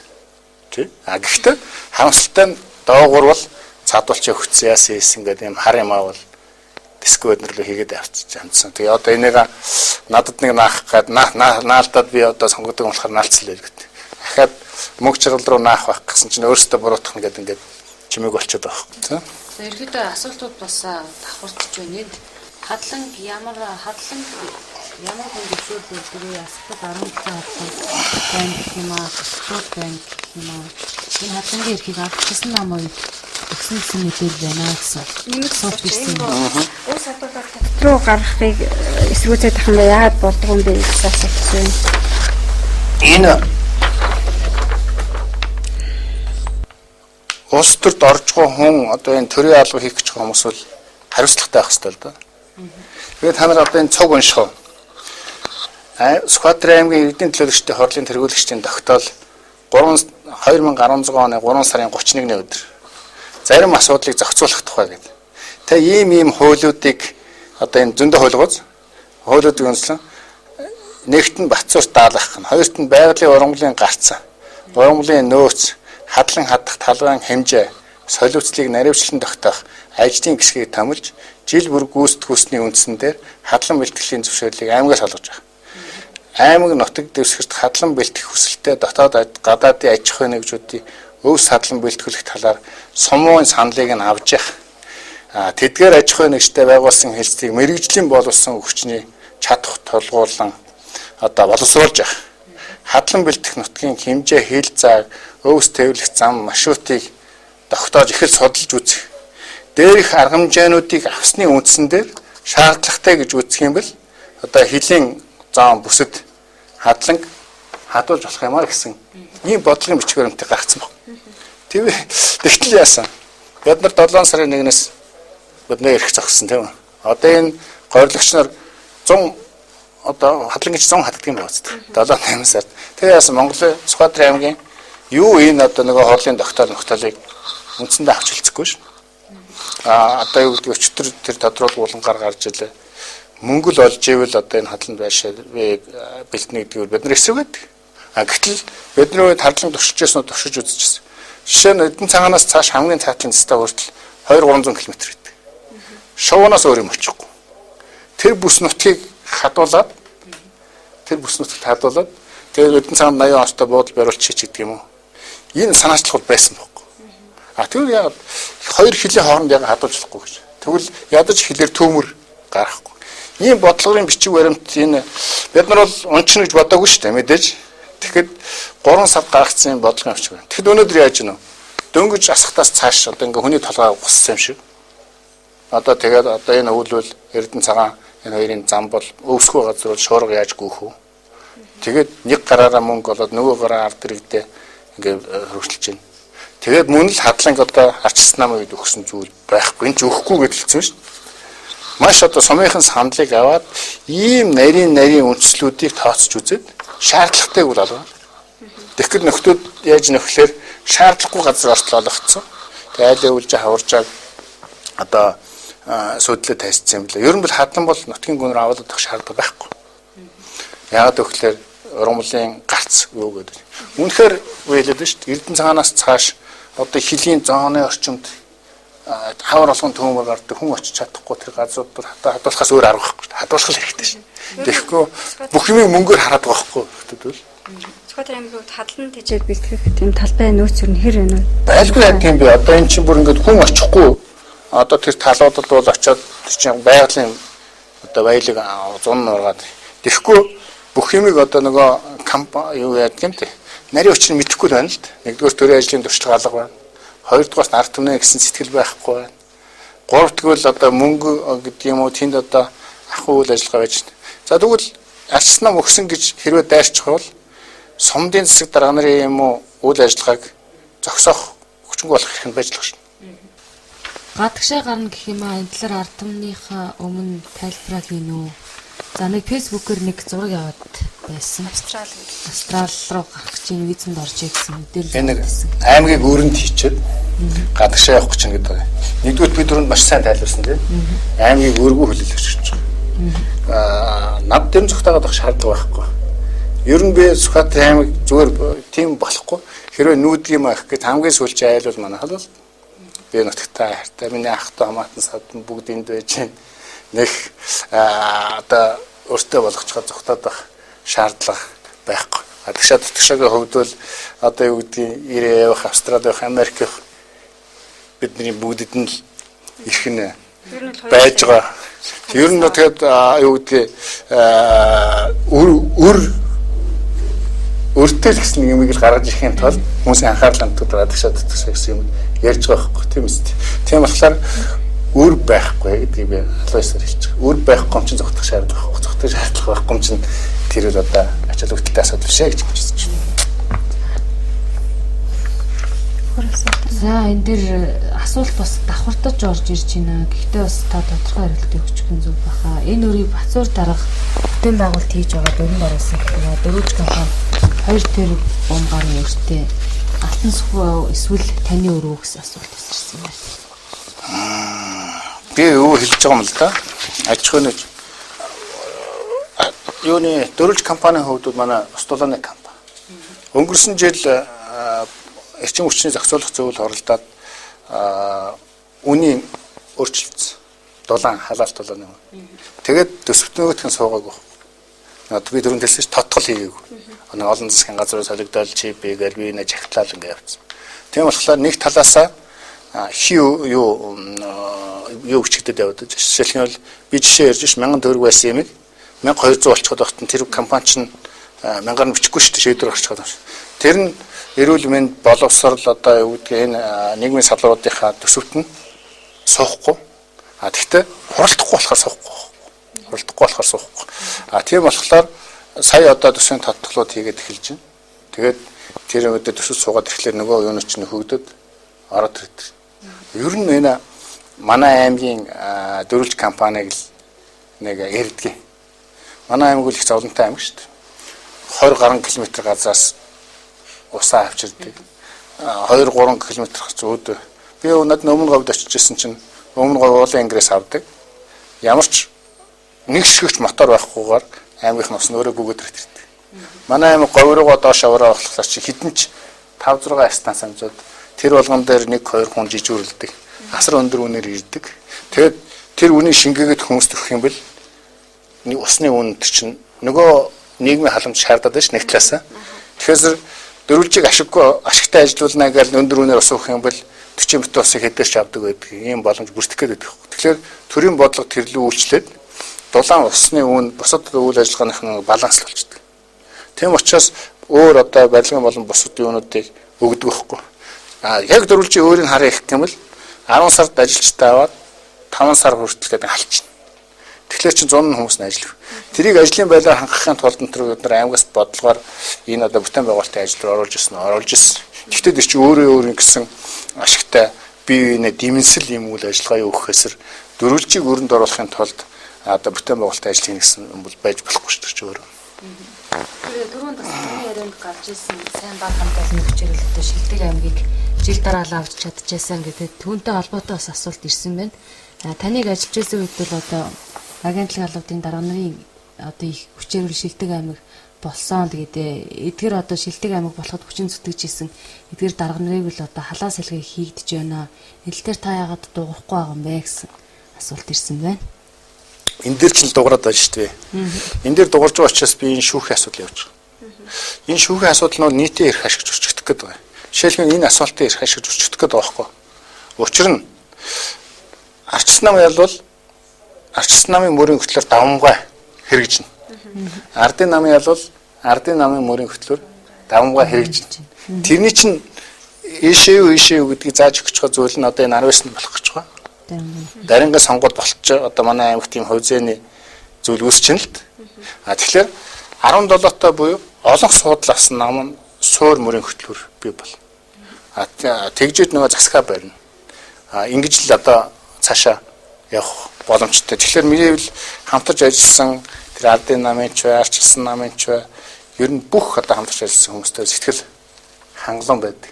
Яг тэгэхээр бид нар бол ер нь баг мод сайж үзээг ингээд асуудлыг гараад ирдэг. Гараад ирсэн асуудлыг голдоо тавиад тойрч суугаад ярьдаг. Гарцаа гаргаж ирдэг тэрлүүгээ дайрдаг. Ийм л хэдэн зүйл өгдөж. Тэгэхээр хартаас ирдээд тэр ороод ирлээ, энэ ороод ирлээ, тэрийг гарахаар яри тийм зүйл байхгүй. Одоо чи яагаад байгаа бүхэл юм нэг нуувчинд тийм ээ. Мөд тарганы нөхөн дотор орж ажиллаа яадаг болох байх л та тийм. Өөрөө бараага хаалга удаад цоожилцсан. Тэгэл одоо юу гэдгийг их л жижиг орчинд ингэж ажиллаж штий. Биш. Төрийн ажил бол одоо аквариумд байгаа шиг л имэйл байх хэрэгтэй л гэж үзэж байгаа. Бид нар бол имэйл байж чадсан гэдэгтээ бол эргэлзэхгүй чинь. Тийм учраас гомдол гайгүй байдаг гэсэн үг. Гайгүй ямар ч асуудал байхгүй гэж байна. Өнөөдрийн ярианд ямар нэг бодсон байсан уу? Яг энэ үзэгч та яагаад худлаа яриад байгаа юм бэ гэсэн юм л да. Жишээ нь юу хотлын гэж асах хэрэгтэй л да. Тийм ээ. Би баталчих. Би жишээлх юм бол ингээд жижиг явахгүй шүү дээ. Шүүгэн шийдвэрүүдийг юутай нь ярьж гэж байна. Хуулийнхын заалттай ярьж гэж байна. Босын явдлыг өөрөө хийсэн юм уу? Одоо статистик тоо харж ярьж байна. Надад одоо энд худлаа яриад байх ямар ч хэрэг ашиг байхгүй шүү дээ. Жишээлх юм бол худлаа ярих ч өөрөө балмад үйлдэл байхгүй. Хүчтэй гэж ярьсан шүү дээ. Энэ балмад. Тэгээ худлаа л балмад болох хэрэгтэй л гэж үзэж байгаа. За энд бас айлттай тэмцэх газар шалгагдаж байгаа гэсэн энэ талаар тодорхой мэдээлэл өгнө үү, үнэн үү гэсэн асуулт ирсэн байна. За одоо шалгаж байгаа зүйл байхгүй. Би 8 жилийн хугацаанд Монгол улсын хэмжээнд хамгийн олон шалгагдсан байж магадгүй. Одоо юу гэдгийг 8-аас 12 оныхаа хөрөнгө оруулалтыг би улсын том одоо содгүй дараагийн багт улсын том групп шалгалтанд шалгуулсан. 12-аас 16 оноо шалгуулсан. За авилгатай тэнцэх газарт 8 оноос авахлаад одоо хүртэл хэд ч удаа шалгуулчихдээ. Одоо шалгах юм байхгүйсэн гэлгүй дээ. Тэ хавар хамгийн сүүлд сонгуулийн өмнө дэвчүүлээ бас шалгасан шүү дээ. Ер нь нэг миний ингээд гитвчрүү өнгөрөх гэдэг. Өнгөл хамаагүй авилгатай тэмцэх газар байгуулагчнаас хойш би орлого мэдүүлгээ өгсөн байхгүй. Тэгэл тэр сайт руу ороод үз. Анх би юу мэдүүлсэн байна уу? Одоо юу мэдүүлсэн байна уу? Зөрүүг нь харж. Би нуусан юм байхгүй. Нуусан юм гаргаад ирэх юм бол тэр хүн зүгээр ав. Ийм л юм байж байгаа. Би хүмүүсийн өмнө шилэн байх, нэр төртэй байх, нутагтаа би одоо ямар ч эргэлзээгүй амьдрах юм боломжууд нь байж байгаа. Хүн бол одоо юу гэдгийг олсон орлогоо мэдүүлэх ёстой. Анх ямар орлоготой байсан мэдүүлсэн тэрийг зохиож өгч болохгүй шин. Тэгээд жилийнхээ орлогуудыг нэмээд явах хэрэгтэй, гарсныг хасаад явах хэрэгтэй. Тэр бүх үйлдэл авилгатай тэнцэх газар дээр бүгд хийгдсэн. Тийм болохоор бол ямар ч эргэлзэх юмгүйгээр сэтгэл хангалуун амьдрдаг. Ахаад би шалгах юм үлдээг байх гэж шалгавал шалгана л үз тэрвэл нэг юм бол шалгалаа гэхэд эргээд дүгнэлтээ олон нийтэд мэдээлэх юм тэр тал нь бас дутагдaltaй байна л да. Тэр нь үл тэр хүмүүсийн ажил байх л та. Яаж гэвэл тэгтээ шалгуулсан хүмүүс өгдөг юм биш. Одоо өөрөө намайг шалгууллах гэхэд өөрт чинь энэ хүний ингэж шалгуулсан юм ийм байна гэдгийг өгдөг. Надад таныг шалгасан чинь ямар ч одоо юм зөрчилгүй байна гэдгийг өгдөг. Одоо надад ийм зузаа юу байж байгаа. Би хэний ч өмнө одоо ямар ч эргэлзэх зүйлгүйгээр амьдрах юм эрхтэй ийм одоо зүйл шүү дээ. Тэгэхээр ерөнхийдөө бас одоогийн ажиллаж байгаа аймгийн удирдлагын хувьд бол юуны хангалт одоо бүрдүүлж байгаа багийн тухайд бол бас иргэд маш их шүүмжилтэй хандж байгаа. За гаднаас маш олон хүнийг авчирч энд одоо албаны болон агентлагийн дараагаар томилж гинэ гэсэн зүйлүүдийг ярьж байгаа. Тэгэхээр ер нь таны хувьд бол бас баг удирдах сурсан хүний хувьд ер нь багийг яаж бүрдүүлэх ёстой вэ? За улс төрийн сонгуул санал авахын тулд дэндүү тийм хамаа замбрааг амлалтууд өгсөлдөө. Бараг л одоо өдөр болгон нэг хүн ажилд оруулаад байна л гэл. Тэгэл өөрхөө ажилгүй гэдэг нь хэцүү байна. Орлогогүй байна гэдэг нь хэцүү байна. Хүний ядарсан ард түмний тэн дээр нь тоглоод хардын нам ялчвал маргааш өглөөнд ч гэдэг юм уу нөгөөдөр нь ч гэдэг юм уу дор хаяж нэг цаашлууд 2 3 баг бүгдээр нь чамайг ажилд орчих гэж хоорлоо. Ардын нам ялчих юм бол арьс ширний өмнө 5000 10,000 гол огцон түк гэж ирсэн гэж ярьлаа. Тэгэл хоорлоо. Тэгэд ингэж болохгүй л. Тэгтэл өнөөдөр ардын нам ялаад 100-аар хончлоо. Сүхбаатар аймагт лав би 100 хүн ажилд орсон гэж бодохгүй байна. Орос нь хаанхын хүн, ямар одоо хүүхдтэй хүн орчгоо гэдгийг Сүхбаатарчууд бүгдээрээ харж ин би тэрийг их яриад хэлээд байгаа юм байхгүй. Арьс ширний үүнийг бодвол 500 байна, хэцүү байна, бодол өхний хөрөхгүй үнэн биз. Гэхдээ зундаа тарз арьс бол үндсэндээ тиймэрхүү л байдаг. Ардын нам ялаад 100 хончод байна. Арьсны үн 1000 байна. Нөд нь 3000 л. Тэгэхээр чинь ингэж хүмүүсийг хөөхөө зовжгоодоор нь зовоож одоо юу гэдэг хаана одоо тэр шарахтай сорвтой хөндөр газар байна. Тэн дээр нь дарж ингэж улс төрийн хонжоо болох нь бол утгагүй юм байна. Тэгээ тэрийг энэ улсын хурлд сууж байгаа хүмүүс хөөргөдөөд зөвч юм шиг ингээд хүмүүсийг ингэж байгаа нь бол сайн үйлдэл авчихгүй. Гэхдээ энэ нэг газар очиод битэг хагардаг шиг үнэнтэй толно шин. Үнэнтэй толох байхгүй. Жишээ нь өнөөдөр 100 хончих юм чинь 1000 хэд хоног чинь дуусна 20 он болно. Яг хэдэн ажилд орсон. Тоолол үзэн шин. Хэний яасан ингээд тэгээ 100 хоногт одоо хэний ихнэр ажилд орсон, хэний хүүхэд ажилд орсон гэдгийг Сүхбаатарчууд бүгдээрээ мэдэж шин. Энгийн нөгөө хөрхийн амтээ сандлаа хоморголж өгсөн хүмүүсээс ажилд орж гэнэ үү, орохгүй байна уу? Энгийн иргэдийн маань нөгөө арьс ширнэ бодол өхний үнэтэй биш. Одоо газ 10-20 мянга болж гэнэ үү? Болохгүй байна уу гэдээ ингээд асуултууд бол өөрөө гараад ирнэ л. Тэгээ хүнийг маш их орж байна. Та би одоо энэ шиг таарлах уу? Нэг айлын 3 хүүхэд зэрэг сорох юм бол оюутны төлөв хичээлэл гэж. Бодоод үзтээ. Ихэр хүүхэдтэй л биш бол нэг айлын 3 хүүхэд зэрэг оюутан болох боломж байхгүй байхгүй. Чи өөрийнхөө хүүхдээр ингээд бодоод үз. Насны зөрүү. За тэгэхээр ихэр хүүхэдтэй тэгээд бас боломжтой таарад их сургуульд сурах тийм нөхцөл ер нь бол 100-ны хэдэн хувьтай чинь тийм. Тэгэхээр хүмүүс хорхыг ингээд сонсоход 3 хүүхэд би чинь олон хүүхэдтэй 3 сарвал бүгдийг даачих гэнэ шүү тэгэл ярьж шин. Яг ингээд үзэнгүүт зэрэг сорно гэж. Тэгж хүнийг одоо оюун санаагаар тоглох бол сайн үйлдэл биш. Арт түмэн яг хоо нэг хуурт нь хоёр хуурт нь тийм олон хурдахгүй шүү. Бас. За энд игтэр засаг дарга болсноос хойш гаднаас хүмүүс томилж байна, дарингад ч мөн адил. За ажлын байр, амьдралын баталгаа гэх боловч өмнө ажиллаж байсан хүмүүсээ халж байна. Энэ талаар бодлоо хэлнэ гэсэн асуулт ирсэн байна. Хариулаад явах уу? Тэгээ энэ Острийн хямрал үүссэн гэж хэлсэн. Тэгээ Острийн хямралыг далимдуулж байна л да. Нэгдүгээрт албан ёсны засаг дарга болж чадаагүй байна. Хоёрдугаар иргэдийн хурал албан ёсноос бүрдэж чадаагүй байна. Тэгээ энэ болгонд одоо чон вороноор гэдэг шиг одоо юу гэдэг өөрийнхөө өгөөл найз нөхдийн өгөөл одоо энэ тэнд хамтарч яс бос үйл хийжсэн энэ хүмүүсээ ажил төрөлд тавьж ийн гэдэг асуулт асууж байгаа ирээд яриад байна шүү дээ. Тий. Даринг ганцхан онцгой орон нутгийн өмч төлөвлөрийн газар байдаг. Тэнд ямар хүнээ тавьчих вэ гэж энэ хүмүүс бас бодож байна. Тэгэхээр энэ буруу юм аа нэгдүгээрт нөгөө ажлын байр амьдралын баталгаа гэдэг юугаа бодох хэрэгтэй. Ер нь бол биний нэг одоо өмнөх 4 жил манай баг бүрэлдэхүүний барьж исэн зүйл бол Сүхбаатарчууд Сүхбаатараа л байна. Бид нар энэ Сүхбаатарын зах зээл газар нутгаас мөнгөийг аль болох харам гадагшаа гаргадаг байх хэрэгтэй. Тэр цаанаа ямар байхаас үл хамааран гадны хөрөнгө оруулалтуудыг бид нар Сүхбаатартаар татдаг байх хэрэгтэй. Жишээлх нь одоо мөнгө гэдэг юм 16 давхар гэдэг юм уу зүүн бүсийн хөдөлтөнд тэр мөнгөтэй хүмүүс өргөд явахгүй шүү. Өргөд явахгүй. Тэгэл одоо цаашлах юм бол одоо усны үйлдвэр чулууны үйлдвэр гэл тэ энэ зам харахуу тавьж чинь эвхэд явахгүй өргөд явахгүй. Харин Сүхбаатараас бол гарахгүй байх хэвээр. Тийм болохоор аль болох одоо үндэсний болсон хүчнээ дэшин явахгүй байх. Би түрүүнд хэлсэн шүү дээ. Тэр сайн олон улсын хэмжээний өстө баяр сайхан манай дарингах ирээд нутгийн орноо 8 жил шуугууллаа. Манай Гамбол төгш байна. Нутгийн орноо сүүлийн 4 жил шуугууллаа. Ингээд нөгөө гадаадаас бараг олдохгүй тэр том болсон хүчин Сүхбаатарын өөрийн нөөцүүд байж байгаа байхгүй. Тэг чин заавал нэг энэ тэнд хил аманд орж ирсэн, буруу зөрүү хийж ирсэн, ажил хийж ирсэн хүмүүсийг хийх хэрэгтэй. Би бол ардын нам авчирсан нам гэж нэг тууширдгүй байсныг түрүүнд хэлж байгаа шүү дээ. Жишээлх юм бол агентлагийн дарга нар ингэж зөвлөдөг чинь энэ айл амын баримжаатай их бид нар зөвлөн шүү дээ. Бүгд надтай хамтарч ажиллаж ирсэн. Би тэр хүмүүсийг одоо илүү дотор харж ирсэн зүйл үндсэндээ байхгүй. Өнөөдөр тэгэх юм бол би сөрөг хүчин байхын зовлон бас мэдэн шүү дээ. Дандаа би чинь засаг дарга байгаагүй.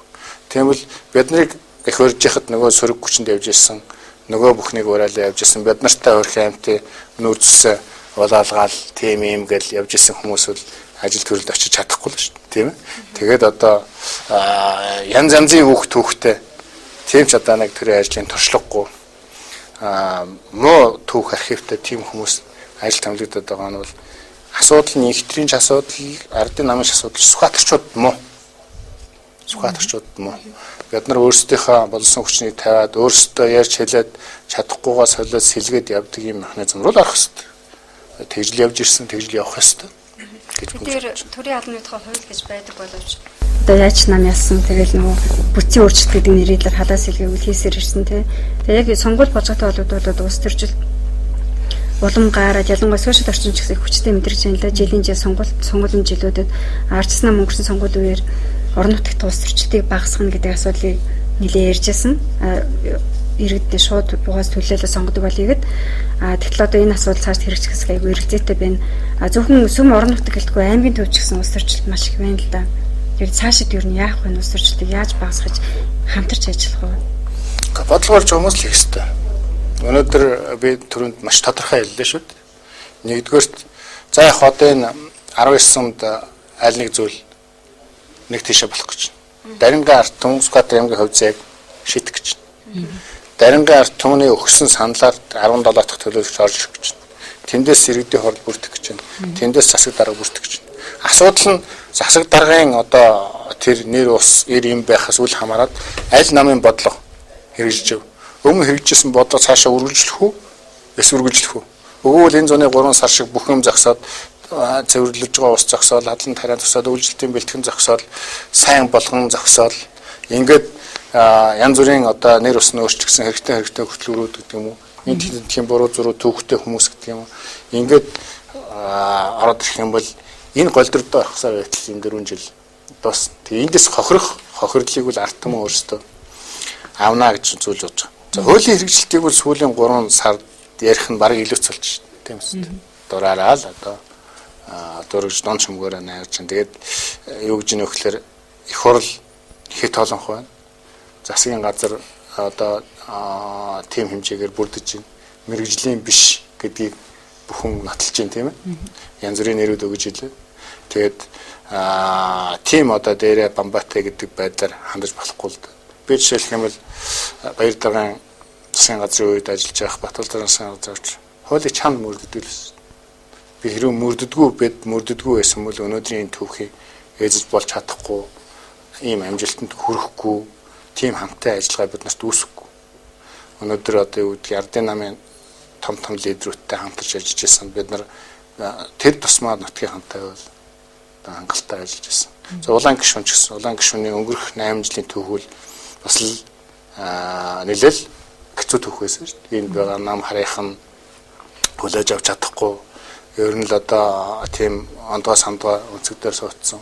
Тэр үед би нутгийн гишүүн гэдгээр нь бид өхөн хамтарч ажилладаг, хийсэн зүйлээ хэлдэг. Хамтын бүтээлээ одоо нээлт юу одоо аймгийн самалчин, улсын самалчин гэдэг одоо юу гэдгийг бүх зүйлийг ямар нэгэн унтгийн улс төрийн өнцгөр биш нутгийн одоо туршлагатай мундаг улс төрч гэдгээр нь хандаж ах トゥ угийн ёсоор хандаж ингэж л ирж хамтарч ажиллаж хүчийг үлж ирсэн. Тэгэхээр одоо юу гэдгийг улс төрчлөлтийг хатуу яваад бол нэгдүгээр хин хинийхээ хүчийг үүлээд дуустдаг, ард нь ард түмний хүч үүлэгдээд дуустдаг юм л зүйлүүд байж байгаа. Сүхбаатар гэсэн ганцхан амьтад аяа гэдэг бас үзэл яриа нэг хэсэг ярьжсэн тийм. За энэ үзэгчээс нь ийм асуулт ирсэн байна. Мөнх жаргалд хэрвээ гарах юм бол та эргээ засаг дараагаар томилдох уу гэж нэг баг дотор мэдээж ярьсан байна. Тэ дөрөнд хэлчихлээ.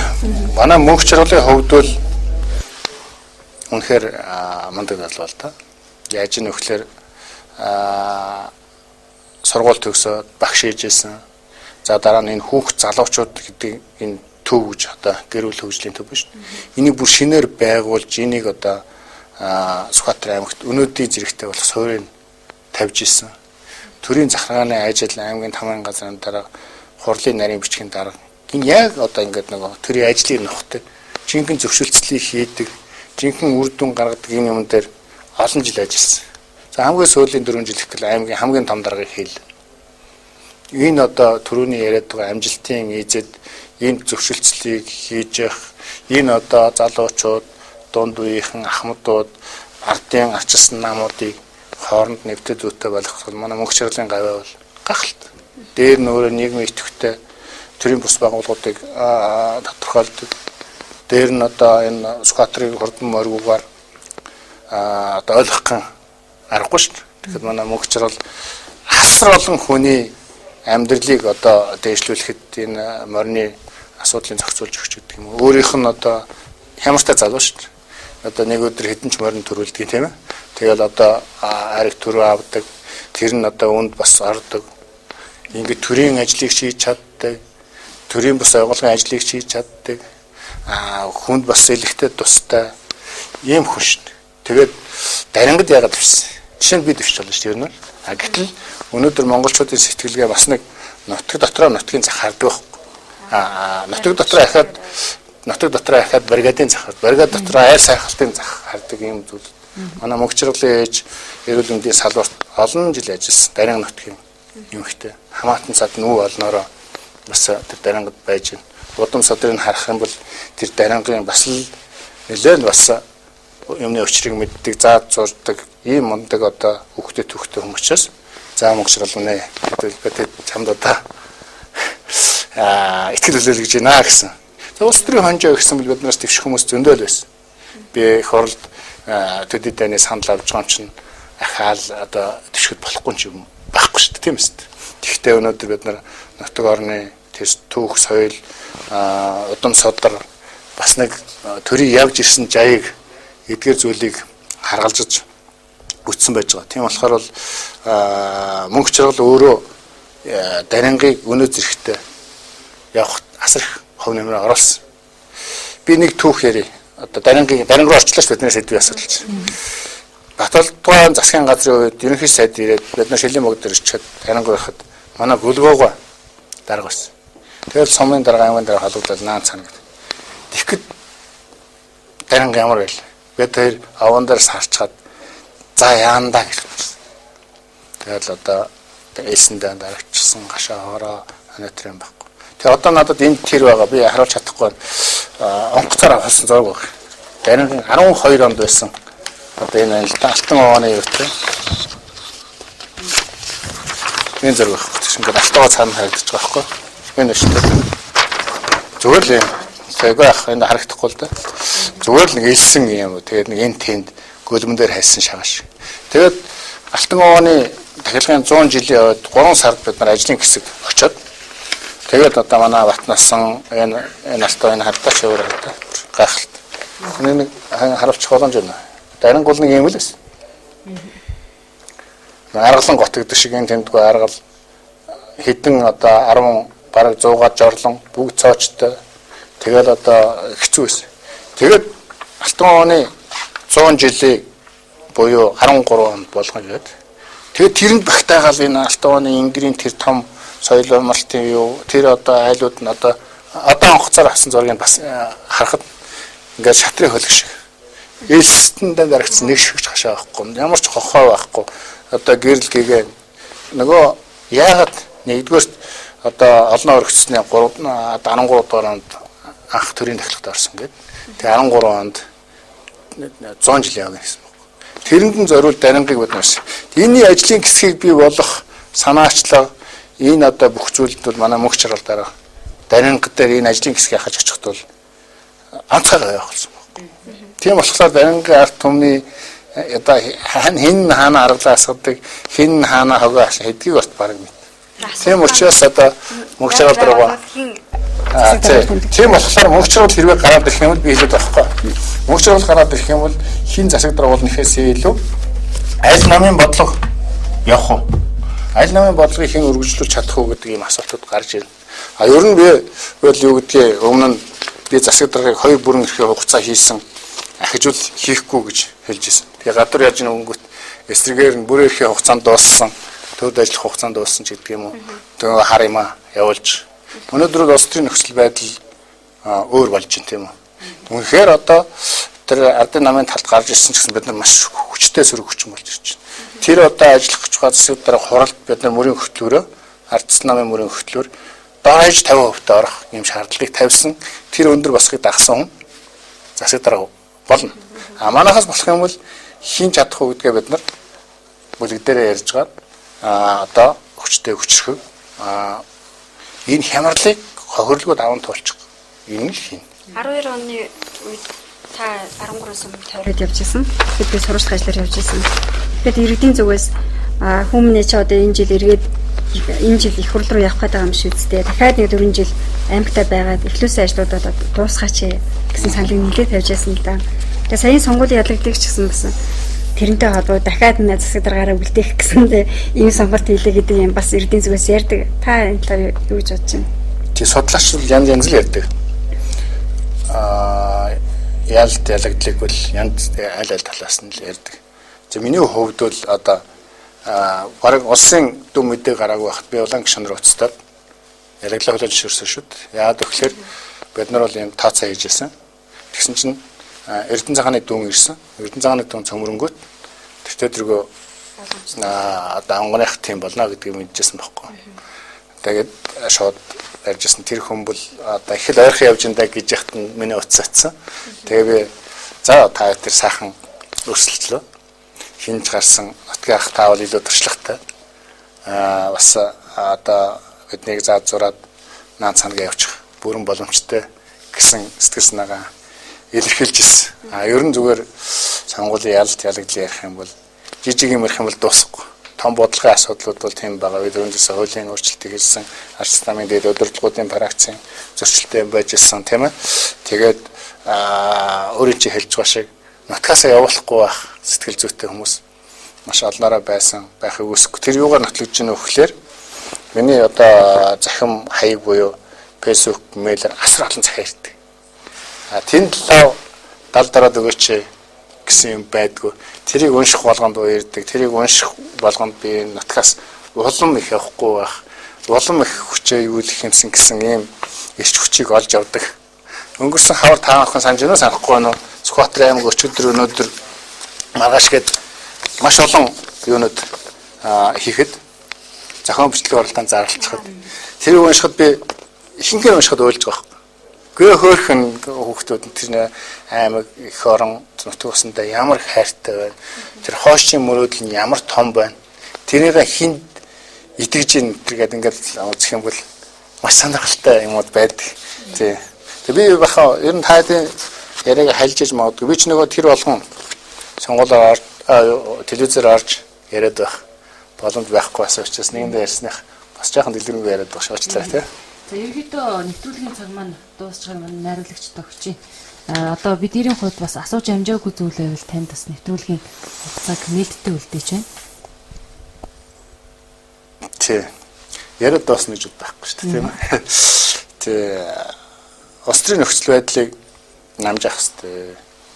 Энийг намжаахын тулд бол аль аль намд байгаа лидерүүд ямар нэгэн хүний захиад тонгоогоор биш. Яг өөрсдийнхээ бодол нөхцөл байдлыг суурин дээр буух хэрэгтэй л доо. Тэгжээж л гарц байна. Тэгэхээр юу гэдгийг энэ хөгжлийг гэдэг юм уу, өсвөрчлөлтийг гэдэг юм уу, дээрээс эмч домч хайгаад бол уламжлалт ордуулна. Маран бодорон бирээд л нэмэр байхгүй.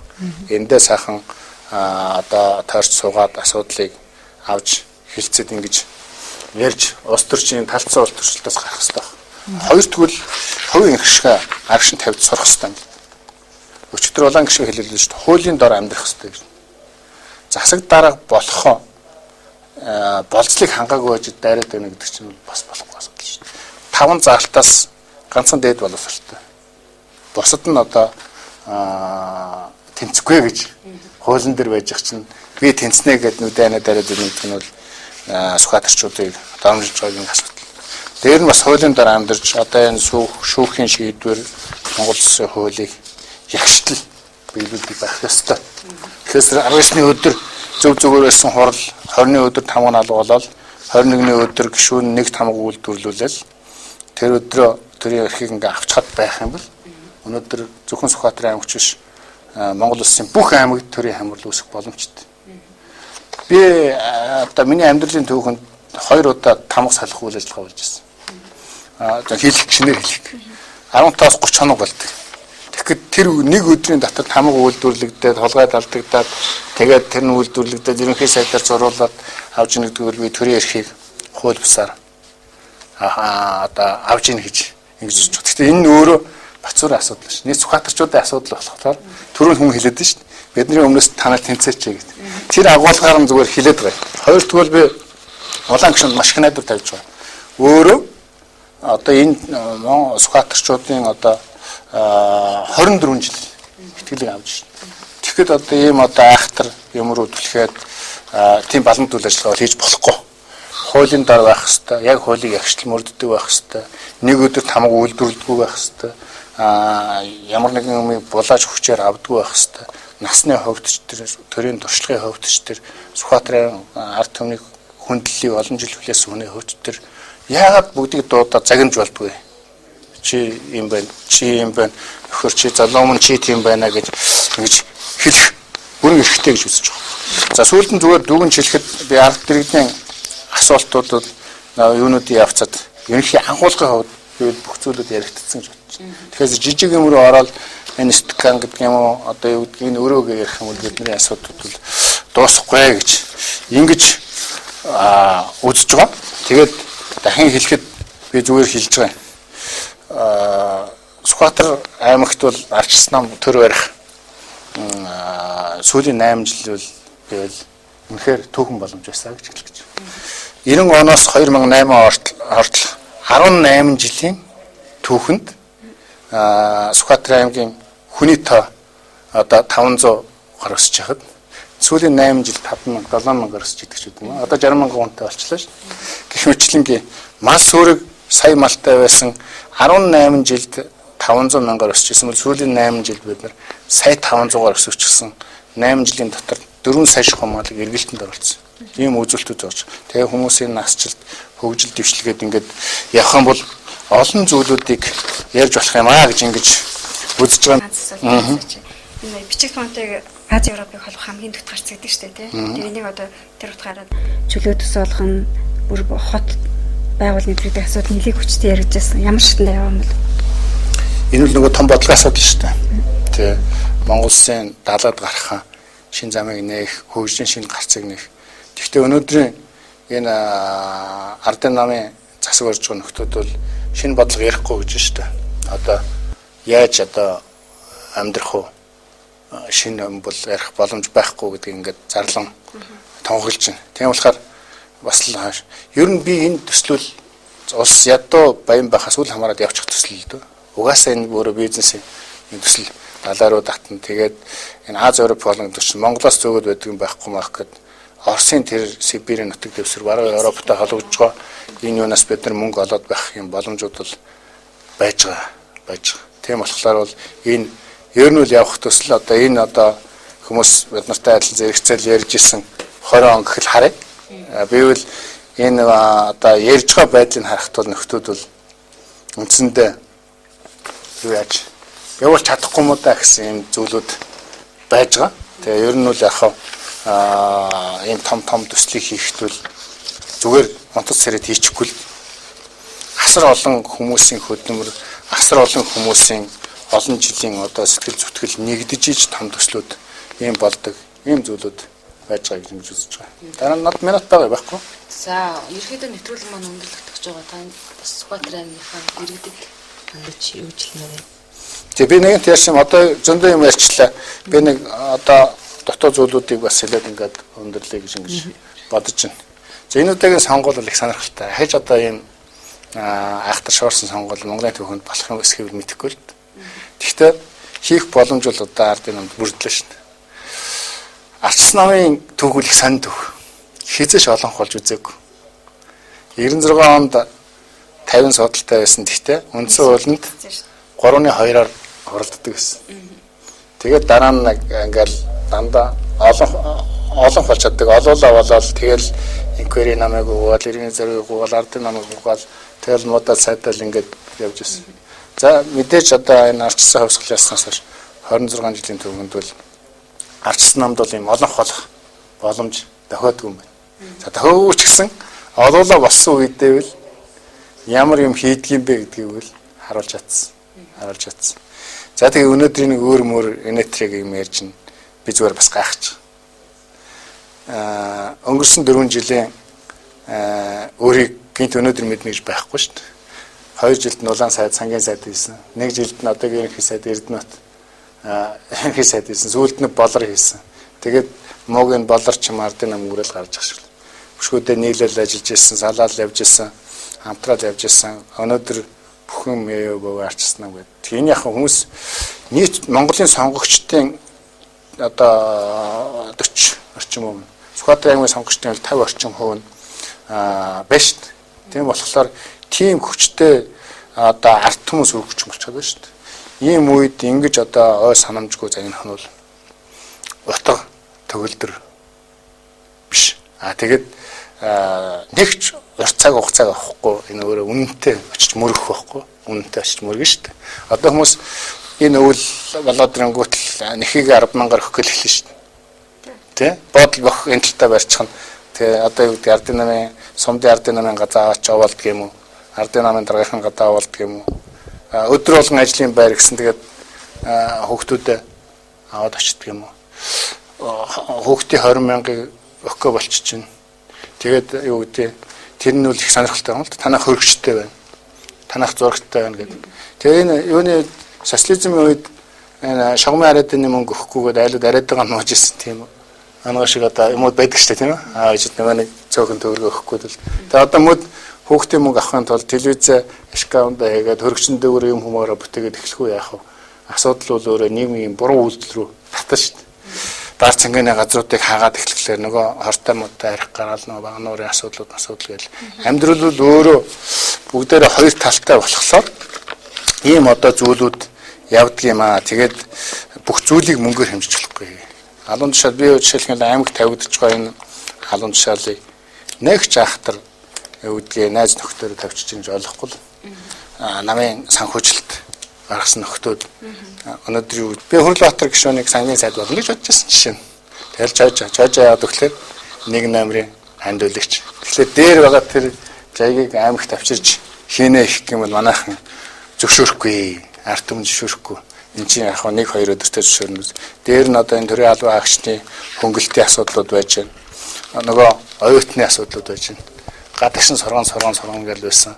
70,000 байхгүй л гэж байна. Хэмжлэн одоо ингээд олон дахин хууртаад байх юм уу, хууртаад байхгүй юм гэсэн юмуд бол нийт Монголын хэмжээний хувьд яригдах байх. Зүгээр бивэл ер нь энэ олон удаа юунд орж яхад бол шууд ярилцлаганд орж яхад бол нэг улс орны амьдрал руу тэр их хурлын засгийн газрын асуудал руу аль болох ороод байдаг. Сая үл ганц нэг хаштраад жишээ авчлаа.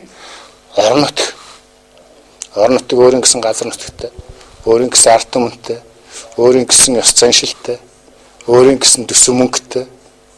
Энд л бид нар цэмбитл сайхан амьдрах боломжууд бол байж байгаа. Тэгээд тэрийг амьдруулахын тулд бол эндээ амьдарч исэн, эндээ зовлонгоо үзсэн, эндээ мод сайжж исэн. Одоо ийм хүмүүс одоо хамтарч сэтгэх гэмэл амжилтанд хүрнэ. Тэгэхгүй одоо юу гэдэг хав ойрын хүмүүс цоглуулж авчаад тэр одоо баг бүрдээ төгсөл төвчлийн төлөө явах гэх юм бол лавл онол дээр байхгүй. Онол байхгүй. Миний уншсан номуудын дээр лав байхгүй. Тэгэхээр цаашаад эдгээр зүйлүүдийг бол айл бид нар бол анхаарч явах хэрэгтэй. Тэгээ одоо бид нар бол айхтар тийм залуу хүмүүс бас биш.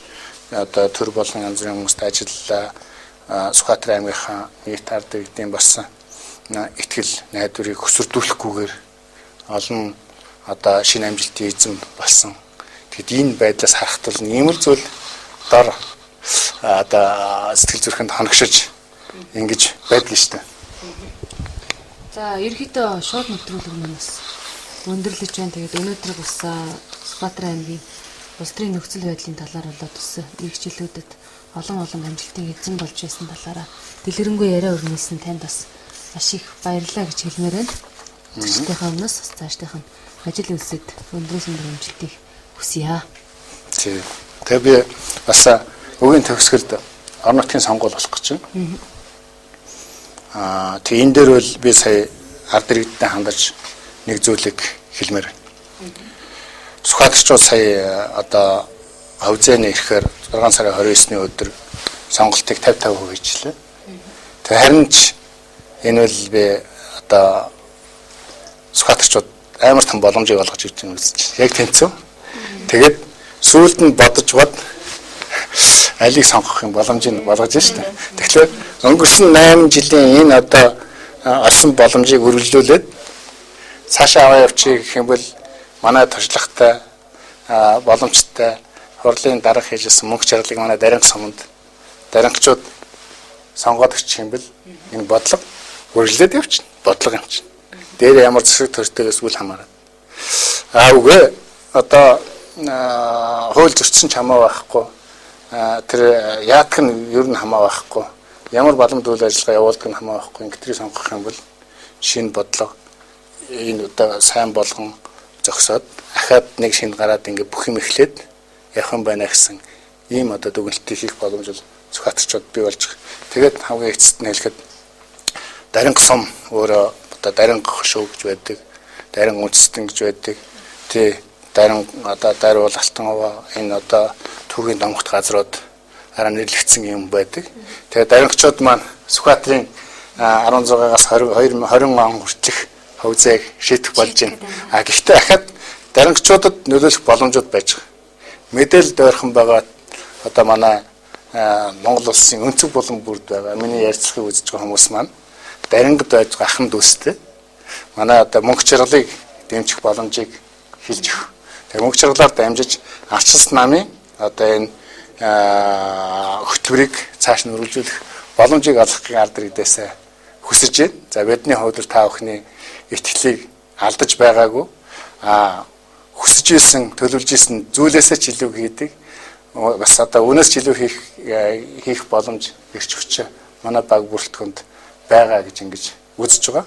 Мэдээж явыг хичээж ингэж дээд засгийн газартайгаа доод одоо сум агентлаг албаттайгаа ард иргэдтэйгээ явах туршлага биднэрт байгаа учраас энэ туршлагаараа амжилтанд хүрэх боломжтой гэж ингэж үзэж байна. Тэгээд 6 сарын биш 9 сарын 19-нд болох сонгуульд одоо барууртын үйл ажиллагаа дэмжиж 10 сарын 19-нд болох энэ сонгуулийн өдөр барууртын үйл ажиллагааг дэвшиж манай барууртаас нэр дэвшсэн дэвшигчид сумаас нэр дэвшсэн дэвшигчдийг шүүн тунгаах. За тодтоход хэлэхэд аймгийн том бодлого бол мөнгөчрал гэсэн хүний одоо тэр сонголтноос нөлөөлөх юм байна гэдгийг та бүхэндээ давтаа хэлье. Тэгээд сайхан тухтай бас ярилцсан хоёр хөтлөгчдөө маш их баярлалаа. За ойрд бас телевизийн шууд нэвтрүүлэгт ороог болохоор бас энэ тэнд нь оруулаач гэдэг юм уу.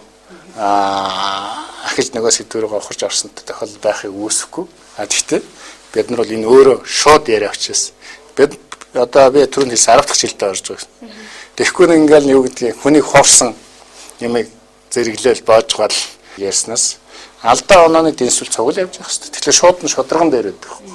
Шударган дээр гэж ингэж үзэж байгаа. Тэгээд арт түмэндээ сайхан амаржаарай, зөвлөлийн бэлтгэлээ сайн хангаарай. За сонгуул дээр бас нэлээд бодож алсыг харсан сонголтуудыг хийгээрэй гэж ингэж хүсэж байна. За баярлалаа танд. Тэгэхээр бас өнөөдрийн нэвтрүүлгийн маань хөтлөн явуулахад надад зочин хөтлөгчөөр оролцсон. За Сүхбаатарын аймгийн сэтгүүлчдийн талын төрлөг төрийн бас байгууллагын тэрүүн эрх баяр эгчтэй бас маш их баярлалаа. Цаг зав гаргаж энэхүү ярилцлагт маань бас хамтран хөтлсөн танд баярлалаа. Цаашдах нь баярлалаа боломж олгосон. За баярлалаа. Тэгээ эрхэм үзэгчтэй BBS телевизийн шууд нэвтрүүлэг энэ төрөд өндөрлөж байна. Шууд нэвтрүүлгийн энэ удаагийн зочноор Сүхбаатарын аймгийн ардчилсан намын дарга Жамбын Бацуур өргөдөн оролцлоо. За ирэх өнгөрсөн 8 жилд хийгдсэн ажлын талаар болон Сүхбаатарын аймагт үүсэж байгаа улс төрийн нөхцөл байдлын талаар за мөн цаг үеийн асуудлын талаар та бүхэндээ дэлгэрэнгүй мэдээллийг хүргэлээ. Шууд нэвтрүүлгийн төрөд өндөрлөж байна. Дараагийн дугаар хүртэл түр баяртай. За баяртай. Сүхбаатарын аймгийн ардчилсан намын дарга Жамбын Бацуур 2016 оны улсын хурлын сонгуулиас хойших Сүхбаатарын аймгийн нийгэм, эдийн засаг, улс төрийн хүрээнд өрнөж байгаа үйл явдлын талаар ард иргэдийн асуултанд ил тод нээлттэй хариултыг өгнө. Та бүхэн сонирхсан асуултаа шууд нэвтрүүлэг эхлэхээс өмнө 9027 26 9551 9934 99 47 69 утсаар холбогдож өгөх боломжтой. Шууд нэвтрүүлэг 2016 оны 10 дугаар сарын 12-ны 19 цагаас BBS телевизээр шууд хүрнэ.